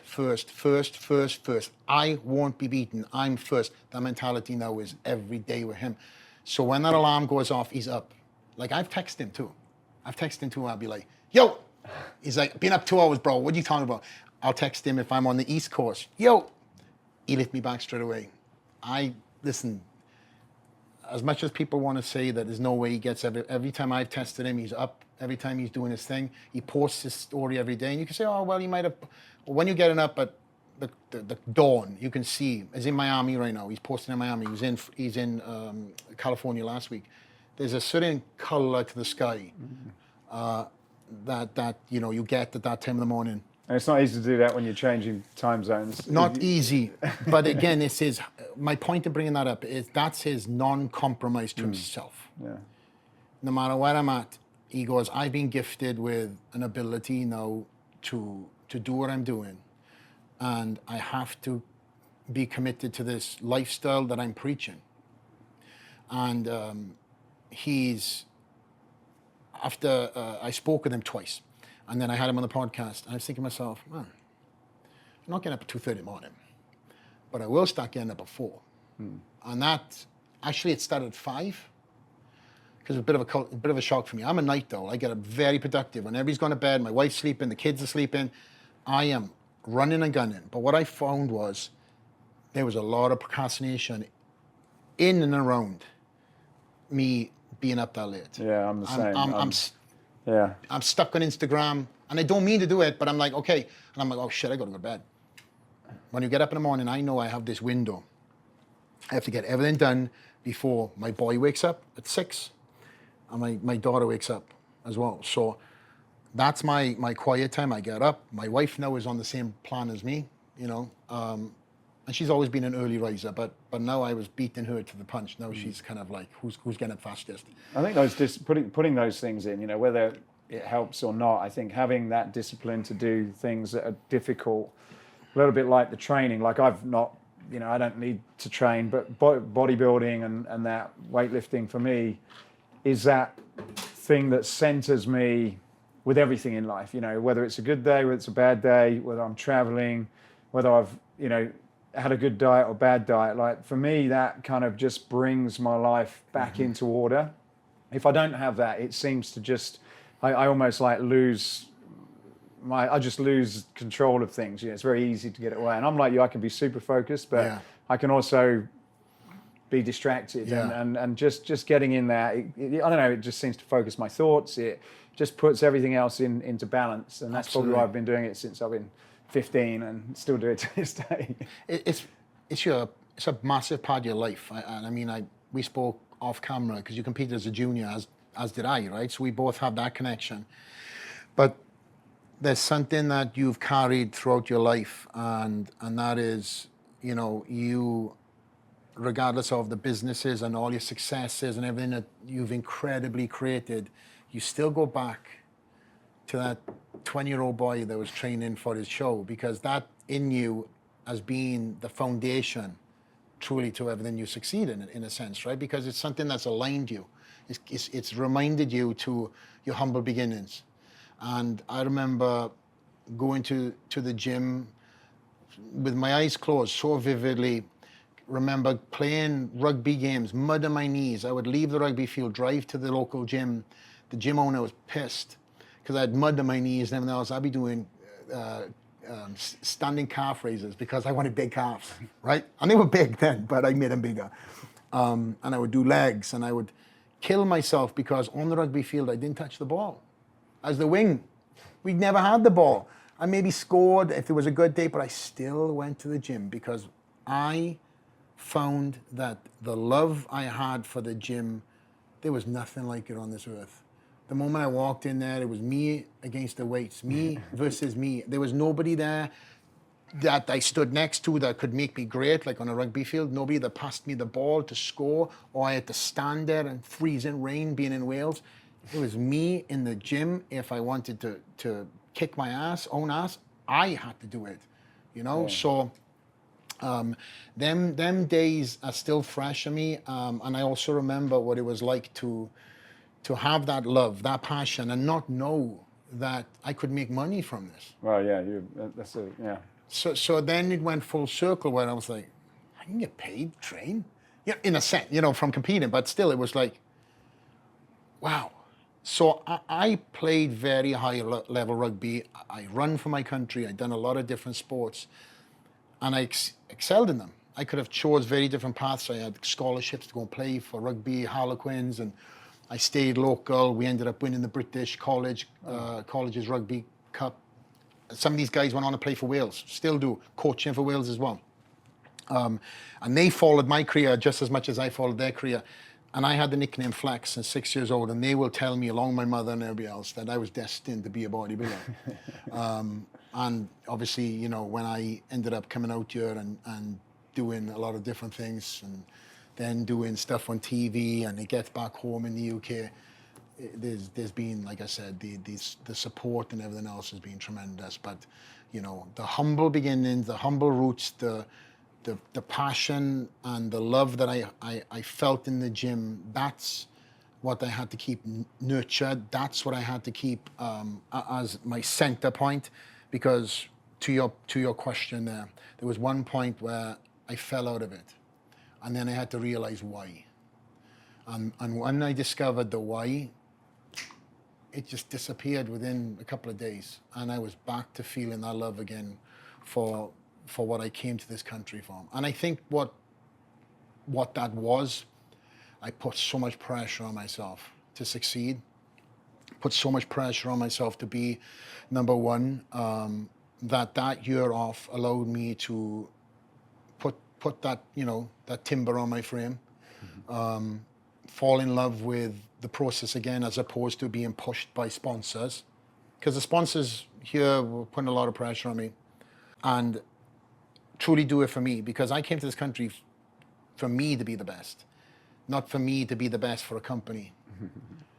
I then got back to my center point and was like, okay, this is for me. You know, this is what I want to do. This is why I left my family, and this is why I am now going to prove everybody right that believed in me and everybody wrong that didn't. Well, look, I'm going to finish off. We talked about bodybuilding. I got some sort of like relatively quick fire questions on training and workout that I'm sure a lot of people are interested in, particularly me. A few selfish ones in here as well. So first question, what's Yoda 3? It's Neil's. It's Y3T. So Yoda 3 training. It's basically 3 different weeks. Week 1, week 2, week 3. Week 1 is heavy compound, lower reps. Week 2 is kind of like a hybrid of the third week. Rep ranges on the second week goes up a little bit higher. On the third week, so it kind of answers number 2, is high reps, drop sets, supersets. So every single week you get a different stimulus, and then you repeat it all over again. So that's something that Neil was doing way before it became something. And I was like, Neil, like, why isn't this got a name? Why, like, and he was like, well, what the hell is this? No, this is not a training style, because everybody was trying to do a training style back then. And I was like, just make a name for it. And I was like, I'll call it something. 3 weeks here. Your name's Yoda. Y3T. He was like, I like that. So that was it. And then I started talking about it like it's there for life. But we've been doing it since I was like 19. So it's nothing that was created. This was something that was just put a name to. And of course, people were like, you only created this because you wanted to be cool, you know, whatever. Yeah, bullshit. But this is a system that he's been doing for a number of years. And as you can see, the proof is in the pudding, you know. I prefer, if I was to say anything, which I've done more predominantly, is the week 3. It's a little bit of a hybrid between week 3 and week 2. Traveling around the world, you can't be doing week 1. You're going into somebody's gym, you don't know the equipment, you're trying to train that style, you can't do that. So a little bit of a combo of week 2, leaning more into week 3, where it's more of a higher rep. But then when I was home, I kind of done the week 3, I'd done the Y3T along with a hybrid of week 2, week 3. Anytime I trained with Neil, which was, you know, Neil would come in periodically because he was living in the UK at that time until I got him here full time. He'd just take over the workout. And that's great for me because as I said many times, I would lead the workout. So I'd be like, listen, Neil. And it was such a nice relief to be on neat coaches coming into town for the next couple of months. He's taking the workouts. You wear that hat. I would just have to turn up, get my ass kicked. Enjoy the workout. Sorry, I'm reminiscing as we're talking. Okay.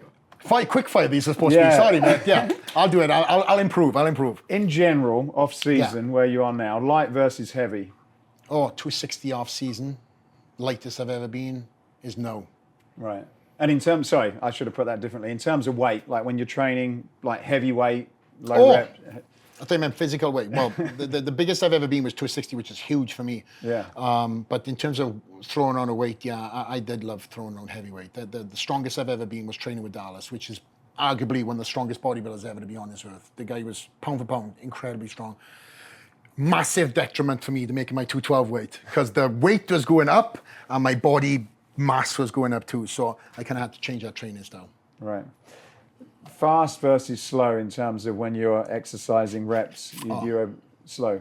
Sorry, I thought you were talking about me in the bedroom, but yeah, fast versus slow. A little bit of both, because again, you know, if you're training legs, there's no fast leg workouts. You take your time, you know, you pace out your workouts. Mentally, you're putting in a lot of reps. I'm a volume guy. Of course, if somebody looked to me from afar, there's a lot of weight in the machine, but I'm like a 30 rep guy. I think that stimulation for legs in particular, because we're on our feet all day long, needs to come with high volume and high stress pressure, forced reps, mental game, on point, training partners, forcing their reps out, saying things consciously, saying things unconsciously at the right times, at the right reps needed. I'm going back Sounds into intense, that. does. Yeah. How many sets do you do per body part? Between 20 and 24. 20 and 24. Right. Okay. Yeah. What in terms of workout duration, typically, where are you on that? Hour to an hour and a half. Right. Bigger body parts, legs and back, hour and a half. Smaller body parts, hour or less. Right. In and out. And how many body parts per week? I would train one body part per day. I wouldn't. Arms would be combined or separated. So sometimes, my last training system was Sunday legs, Monday morning hamstrings. Right. A couple hours later chest, back. I'd have 2 days off a week off. Wednesday was one, and then on Thursday I would do shoulders. Friday would do arms. Saturday off. So, you know, I trained with Dorian when I was young a few times. Dorian would, I remember telling Dorian that I went 10 days straight training, and he'd be like, what is wrong with you? You need to be taking at least 4 days off a week. I was like, 4 days off a week? Yeah, he was one body part a week, wasn't he, Dorian? But it was wild. But he'd also do, you know, that one body part straight into, you know, you do chest and you do calves and arms. But for me, I've done so many different training styles, so many different combinations. And I've trained with the best in the world, the best of the best. And I feel like I've taken everything and I put it together. And then if Neil is not training me, I have my own kind of style of training. Favorite body parts to train? My weakest one is chest. Is it? It's the most stubborn body part I've suffered with my whole career, and my favorite body part to train. I couldn't wait to train chest. Couldn't wait, because it was absolute dog shit compared to my other body parts. And obviously your legs are not weak. How do you enjoy training legs? Who does enjoy training legs? It's a sadistic love. You go into the gym knowing, I would actually drive to the gym nervous. About leg day. Yes, and every day. Scare yourself. Yeah, and it would be brutal. And there'd be many videos, many sessions where my lower back would be destroyed. And I'm on Florida, used to get incredibly hot, you know, and it would heat up that asphalt, that tarmac. One of the best things to do is lie on that tarmac, and that heat would just take that back pump away and back into the gym.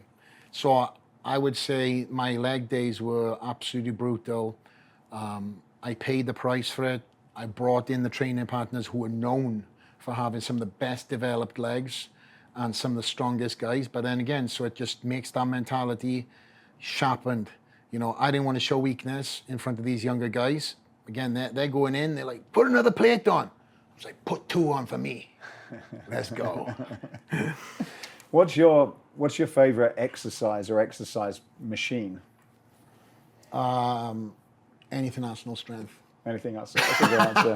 And maybe we convince you to try some escape as well. Oh, yeah. I've seen what you guys are doing, and congratulations on everything you're doing over there too. But have you got a machine or whatever that you just kind of like, because you're obviously a bit of a machine connoisseur, and putting your own brand aside, are there any things that you just like, it feels good and you just enjoy getting in it?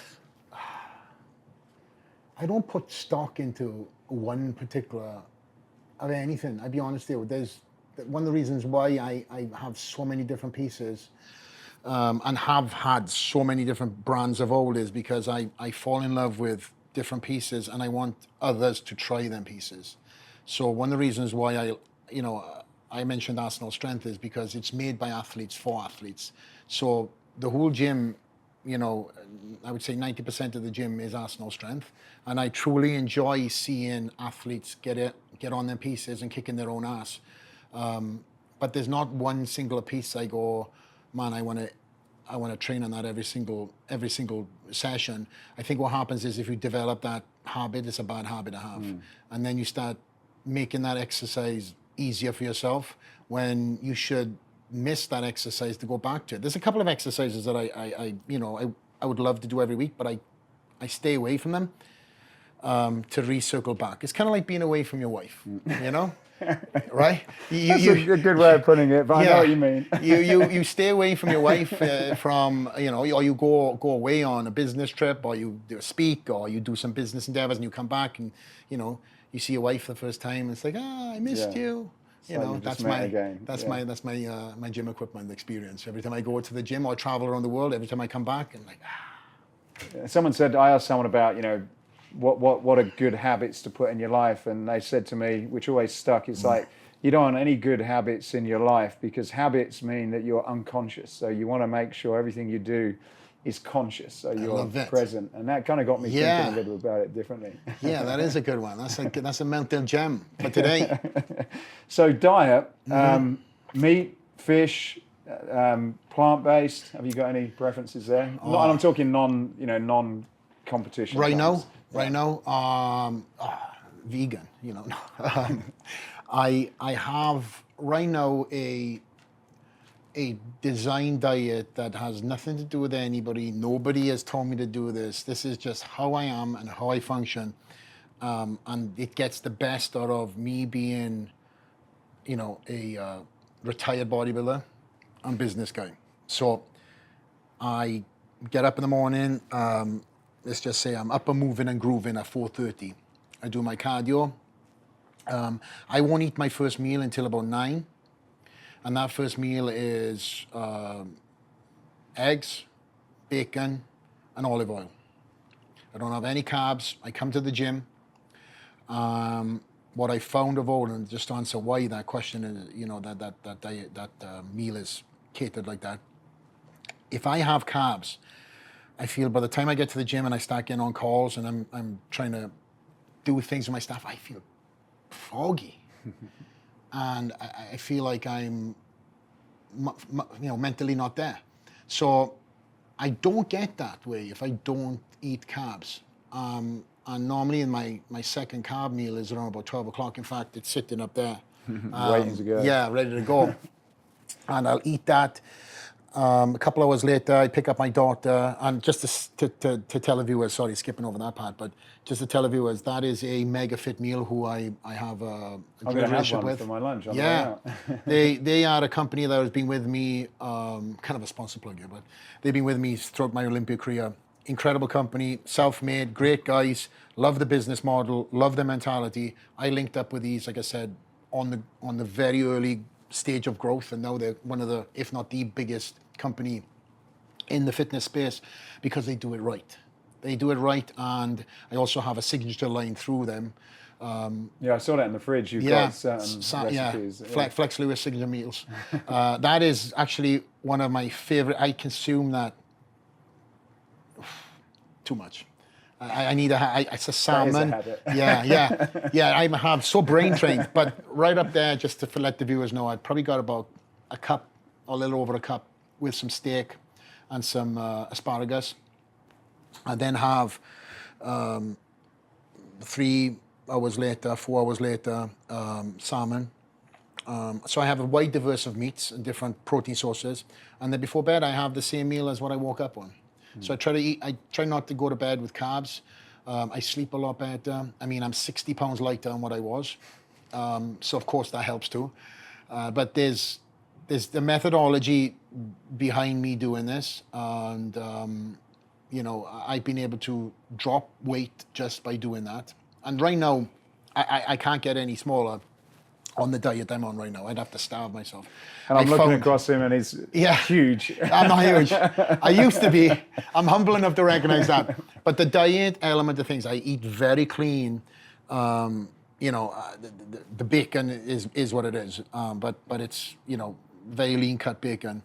I use fats in a lot of my meals, like good fats. I'm a big believer in that too, for brain function and whatnot. And with the weekends, one of the weekends, if not both, I have whatever I want.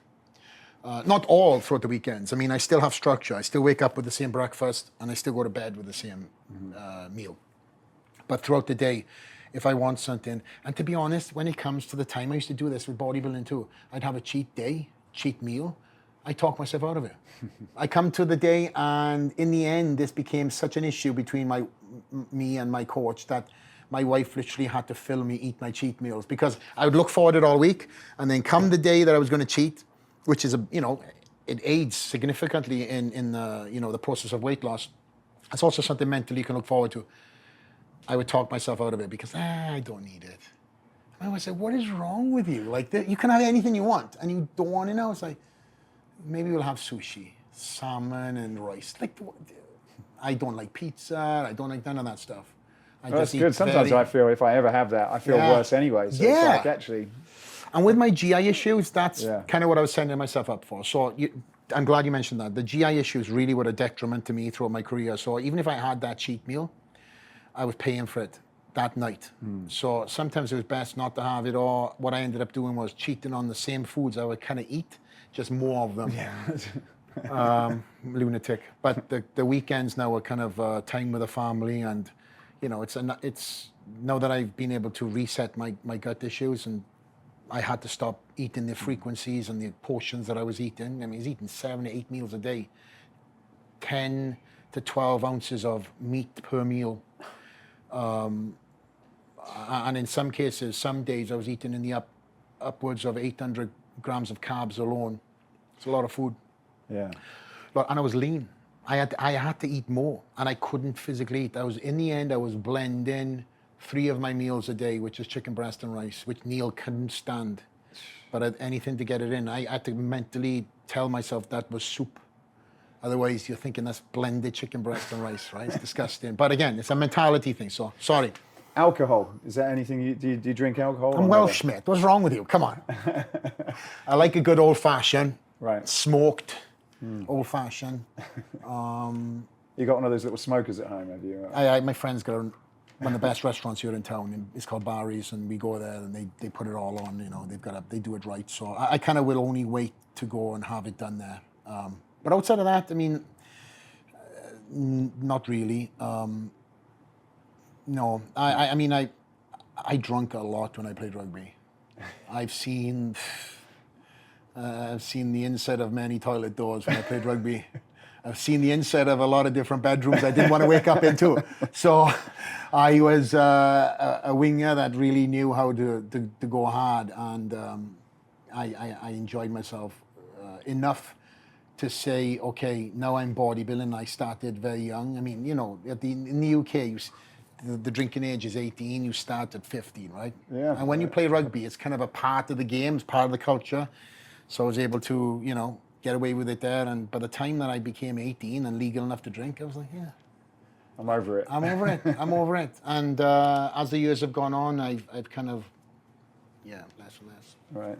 And what about supplements? Like, do you substitute protein, or do you get that with your food? Like protein powders, for example. Excuse me, sorry. I'm sponsored by Yamamoto Nutrition, so they're a phenomenal company based out of Italy. I don't know if you know of them or not. I've heard of them, yeah. I've not used their product, but I've heard of them. So, quick backstory of that. I mean, I was signed with a lot of different companies. Well, not a lot, I'm sorry. The main companies that were in the supplement industry. Gaspari Nutrition was one, when they were at their highest and their peak, and shout out to Rich. And then BSN, they signed me after. And what you kind of find out is the majority of this stuff all comes from the same 3 to 4 places. And in the end, I was kind of burnt out with having the stomach issues and going through the same process of how things were flavored and everything else, that I had to look overseas. And overseas, especially in Italy, especially in Japan and stuff like that, they do things differently. They truly batch test before they leave, batch test when they land. If it's off, it goes back. The raw ingredients are nil and void. So how they were doing things was one of the reasons why I was very interested in Yamamoto Nutrition and what they were doing. And I know this kind of sounds like a plug, but it's truly what separates them from the pack. And because of my, as I said, gut issues, I had to seek these. So I signed with these guys, and I've been with them now for a number of years. And, you know, they've been an absolute powerhouse for me behind me in all I've done and continue to do so. Can you get that in America? Yeah, they actually were and have been making a plan to break into the industry. It's just very hard because of how they are and what they do. They cost significantly more. But again, it's the equivalent of buying steak and tuna, right? So, but the mentality in the US is, well, this tastes good.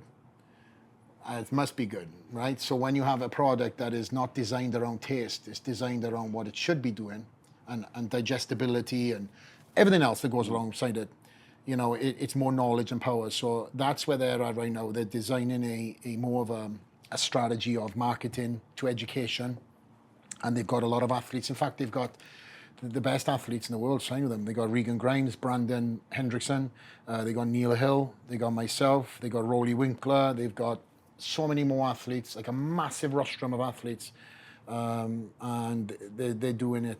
Like I said, they're doing it right. What about, do you take anything creatine at all? I haven't done creatine for a long time. No, not recently. I mean, especially now. I think creatine has a big part in any athlete's gym bag. They should be supplementing with creatine. But in my peak, I was probably taking about 10 to 15 grams a day. Predominantly around my workout. And I've tried it different times too. I've taken it first thing in the morning and you know, kind of like drip feed it throughout the day. I found one of the, when I'm no expert by any means, but I find if I take it for a workout, in particular if I do cardio, and someone said there's some research on it, but it really kind of it helps with my thinking. Really? It stimulates the mind. Apparently it's good to take if you're doing jiu-jitsu, because, yeah, and again, don't take my word for it, but apparently there's some research about how it stimulates part of your brain, and it's a good thing for, and even if you're don't want to sit down and just take it, but even if you sort of like doing any kind of work, it's and it's something that what do they call it? Those brain enhancers or something. Yeah, nootropics. Yeah. So I know obviously creatine has massive benefactors with the ATP explosive stuff, right? So when I was training very high volume, I was using different form of creatine periodically. But because of the stage I was and have been at the last couple of months to a year of dramatically bringing my body weight down, I've not done anything to try to hold on to anything. So the stage I'm at right now, I'm actually, again, this is the first time I've spoken about this, but it will be more common knowledge. I'm going to be doing a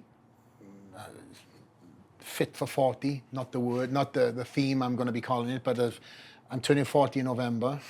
So I want to be in the best shape I can be, but in a physically, mentally, and cardiovascularly than I've ever been. So I had this athlete background that I was a cardio king, and then I went from running is bad. You can't do that if you want to put weight on, to doing nothing but steady pace cardio. So now I'm getting back into the swing of things. So it's kind of why all that stuff is on the whiteboard behind you, where we're making plans of action. So we start that in June, and there's going to be a periodic, following of sorts, documenting different things. So a little bit of bodybuilding training. I won't lose my core foundation. A little bit of strongman training, maybe a little stuff for the UFC guys. A couple of things mixed in, and I think it'd be just a good journey to follow. There's more of again, for me, a new goal, a new task that I could get my head into, aside from all the businesses, because I still have to work on my personal brand. Because the businesses is a collective group of everybody, even though I'm leading from the front, but I still have to have things that I demand from myself personally as a brand too. So that's something I'm excited for.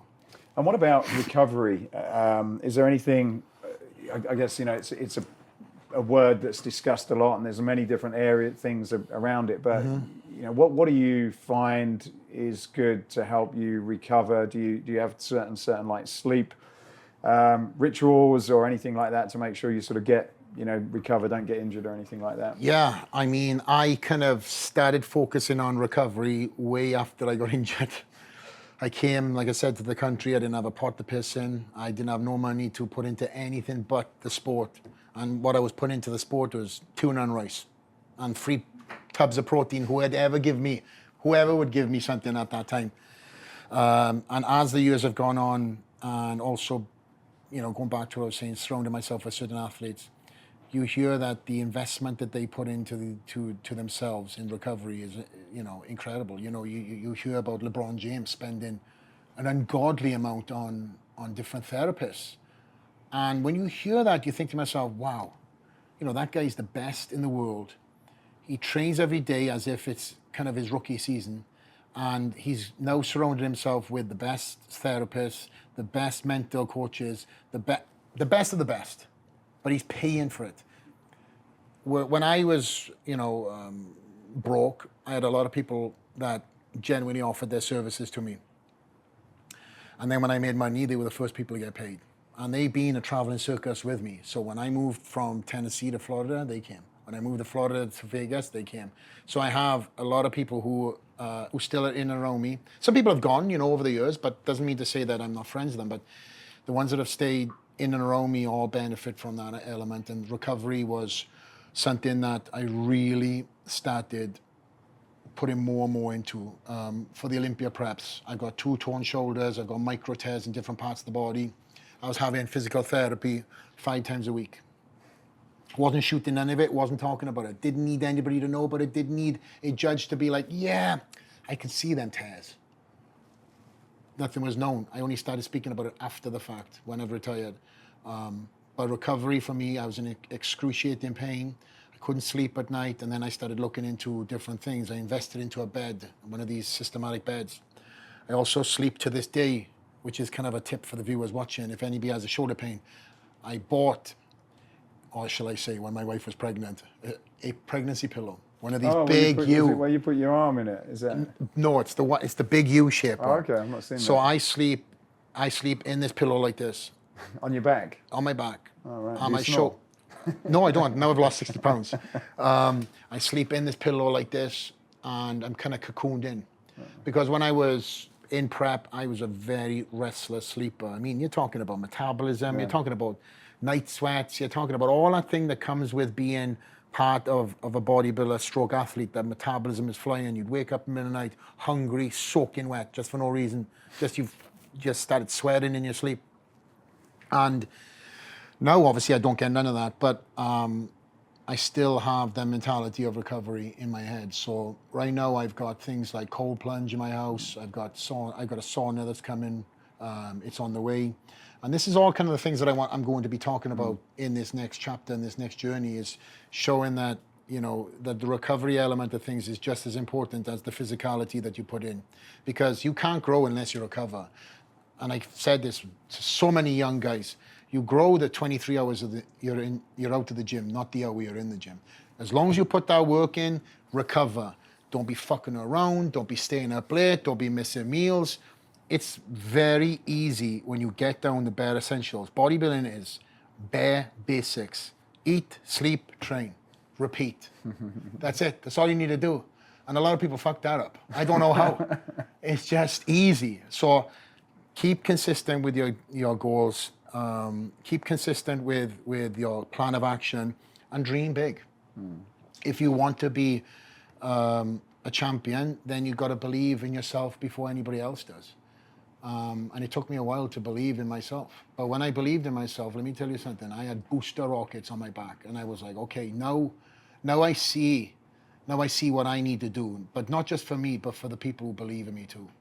And now it's time to go. And when I said, when that started happening and that belief system started kicking, it's just grown and grown and grown and grown. And now I'm into a different stratosphere with, businessmen that talk a completely different language. But I truly enjoy it because this is the world I want to be in.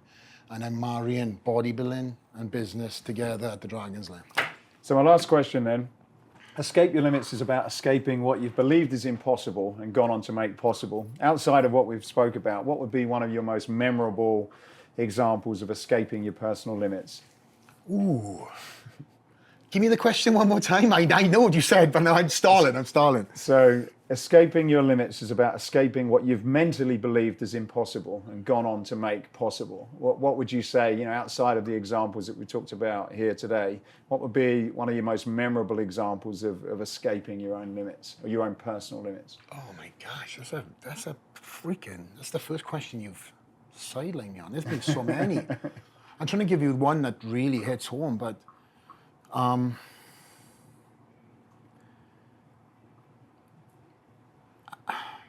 would say coming to the US for the first time. I mean, I jumped on that plane, had a ticket that said I was coming back in 90 days, and I thought to myself, wow, this is going to be everything I think it is, or everything I don't think it is. And I probably had more people telling me during that point in time that this wasn't going to work. Go out there, enjoy America, because you're going to come back home. And you're going to go back to this company that you created and built, and why do you even want to put this seed in your head? And I went there, and it was everything and more than I ever dreamed. Everything was bigger, everything was better. The chicks were prettier. I mean, you remember, I'm 19 years old. I'm 19 years old. I go to Gold's Gym, Venice. There's girls walking around in bikinis and hot pants. And in my gym, this small little box gym in Llanelli, Wales, there's not a girl in sight, And I thought, oh my God, this is incredible. But there was also a lot of reality too that I had to fight. You know, the reality of, okay, I've created this company. I have employees, you know, I actually created a salary for my mother. I've done all these things that people said were impossible, and I've done them too. So that was one, but this was a whole different thing. So, and then I had to remember that, you know, no great things get achieved with very little stress. And I thought to myself that I'm still young. I can give this a go, and I can always go back. Well, that was the story that I was telling my parents. I was never going back. There was no plan B. This was burn the ships. I was going in, I was going to do this.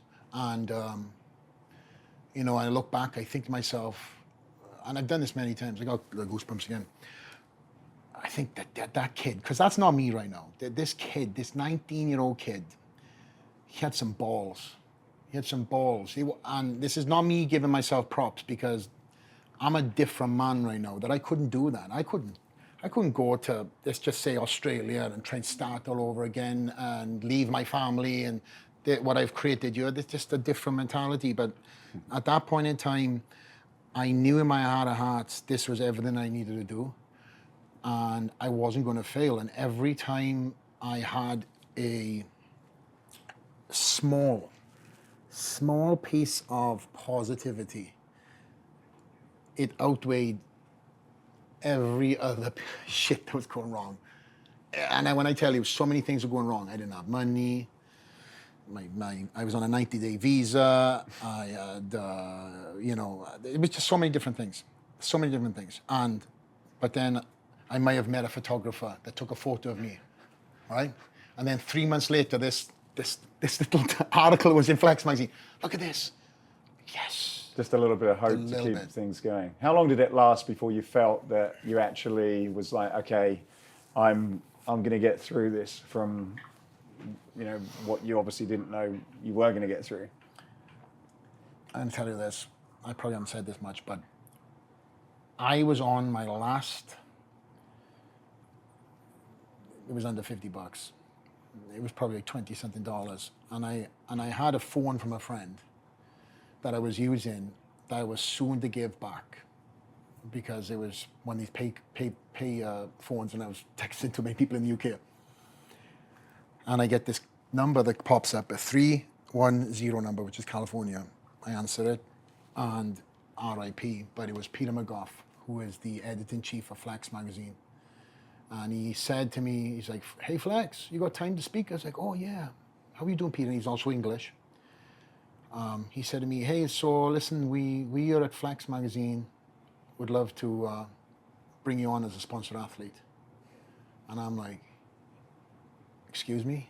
He's like, can you hear me, Flex? Hello? And I said, Peter, I heard you. And I said to him, and he's told this story online too, about his reaction, my reaction to his. And I said, Peter, I'm in the middle of Ralph's superstore. It's like a, you know, supermarket. And I said, I got to yell, mate. Okay, just bear with me. Pull your ear away from the phone. And I just went, yeah. Nobody batted an eyelid, because there's so many crazies in California. And I yelled, and I went ballistic, and I jumped back on the phone. He's laughing. I think he put me on loudspeaker for all the staff to hear. I was invited up to the We the Business, which had a HQ in Woodland Hills. And I go in there, there's just everything and more I ever thought about bodybuilding. There was lava guns, there was massive full-size paintings of Arnold, Lou Ferrigno, oil canvases. There was Ben Weider collected this military art, which was custom, hundreds of thousands of dollars worth of stuff. Went into the offices, 2 floors, staff writers everywhere. I was invited upstairs. They said, do you want to see Joe Weider's office? Joe was not here because his back is giving him a problem. He's in hospital. Go into his office. Joe Weider's sitting in there. And they were like, what are you doing in here, Joe? He's like, I don't want to stay away. And he's got all these old school, you know, remember the photos? He had his little eye monocle out, and he was looking at every slide, different ones like this. The guy was, I don't even know how old he was, probably in his 80s then. And he was like, "Oh, come here. This is the new guy." And we done the cliche Arnold shot with Joe. Somebody took a photo of it, which is probably out there somewhere. And that was another moment where I was like, I've made it. I made it. I have to remind myself more about that time. I forget about that time, and I'm glad you asked me that question, because this has been a buried memory for a number of years. But that was a moment in time where that 15-year-old kid was watching VHS DVDs over and over and over again on bodybuilding. I'm watching Joe Eder give out trophies. There I am in his presence, telling me that I'm his new athlete being signed. Was full circle. And yeah, thanks for asking that question, mate. I forgot about that memory. It's one I shouldn't do, because that is a very pivotal part of my career. So thank you. Thank you, sir. It's been great speaking to you. You too, my man. Thank you for listening to this episode. If you've got any value from it whatsoever, then please do us a favor, like, subscribe, tell somebody, and that will help us to be able to continue to do more of these and help you escape your own personal limits. Thanks for listening.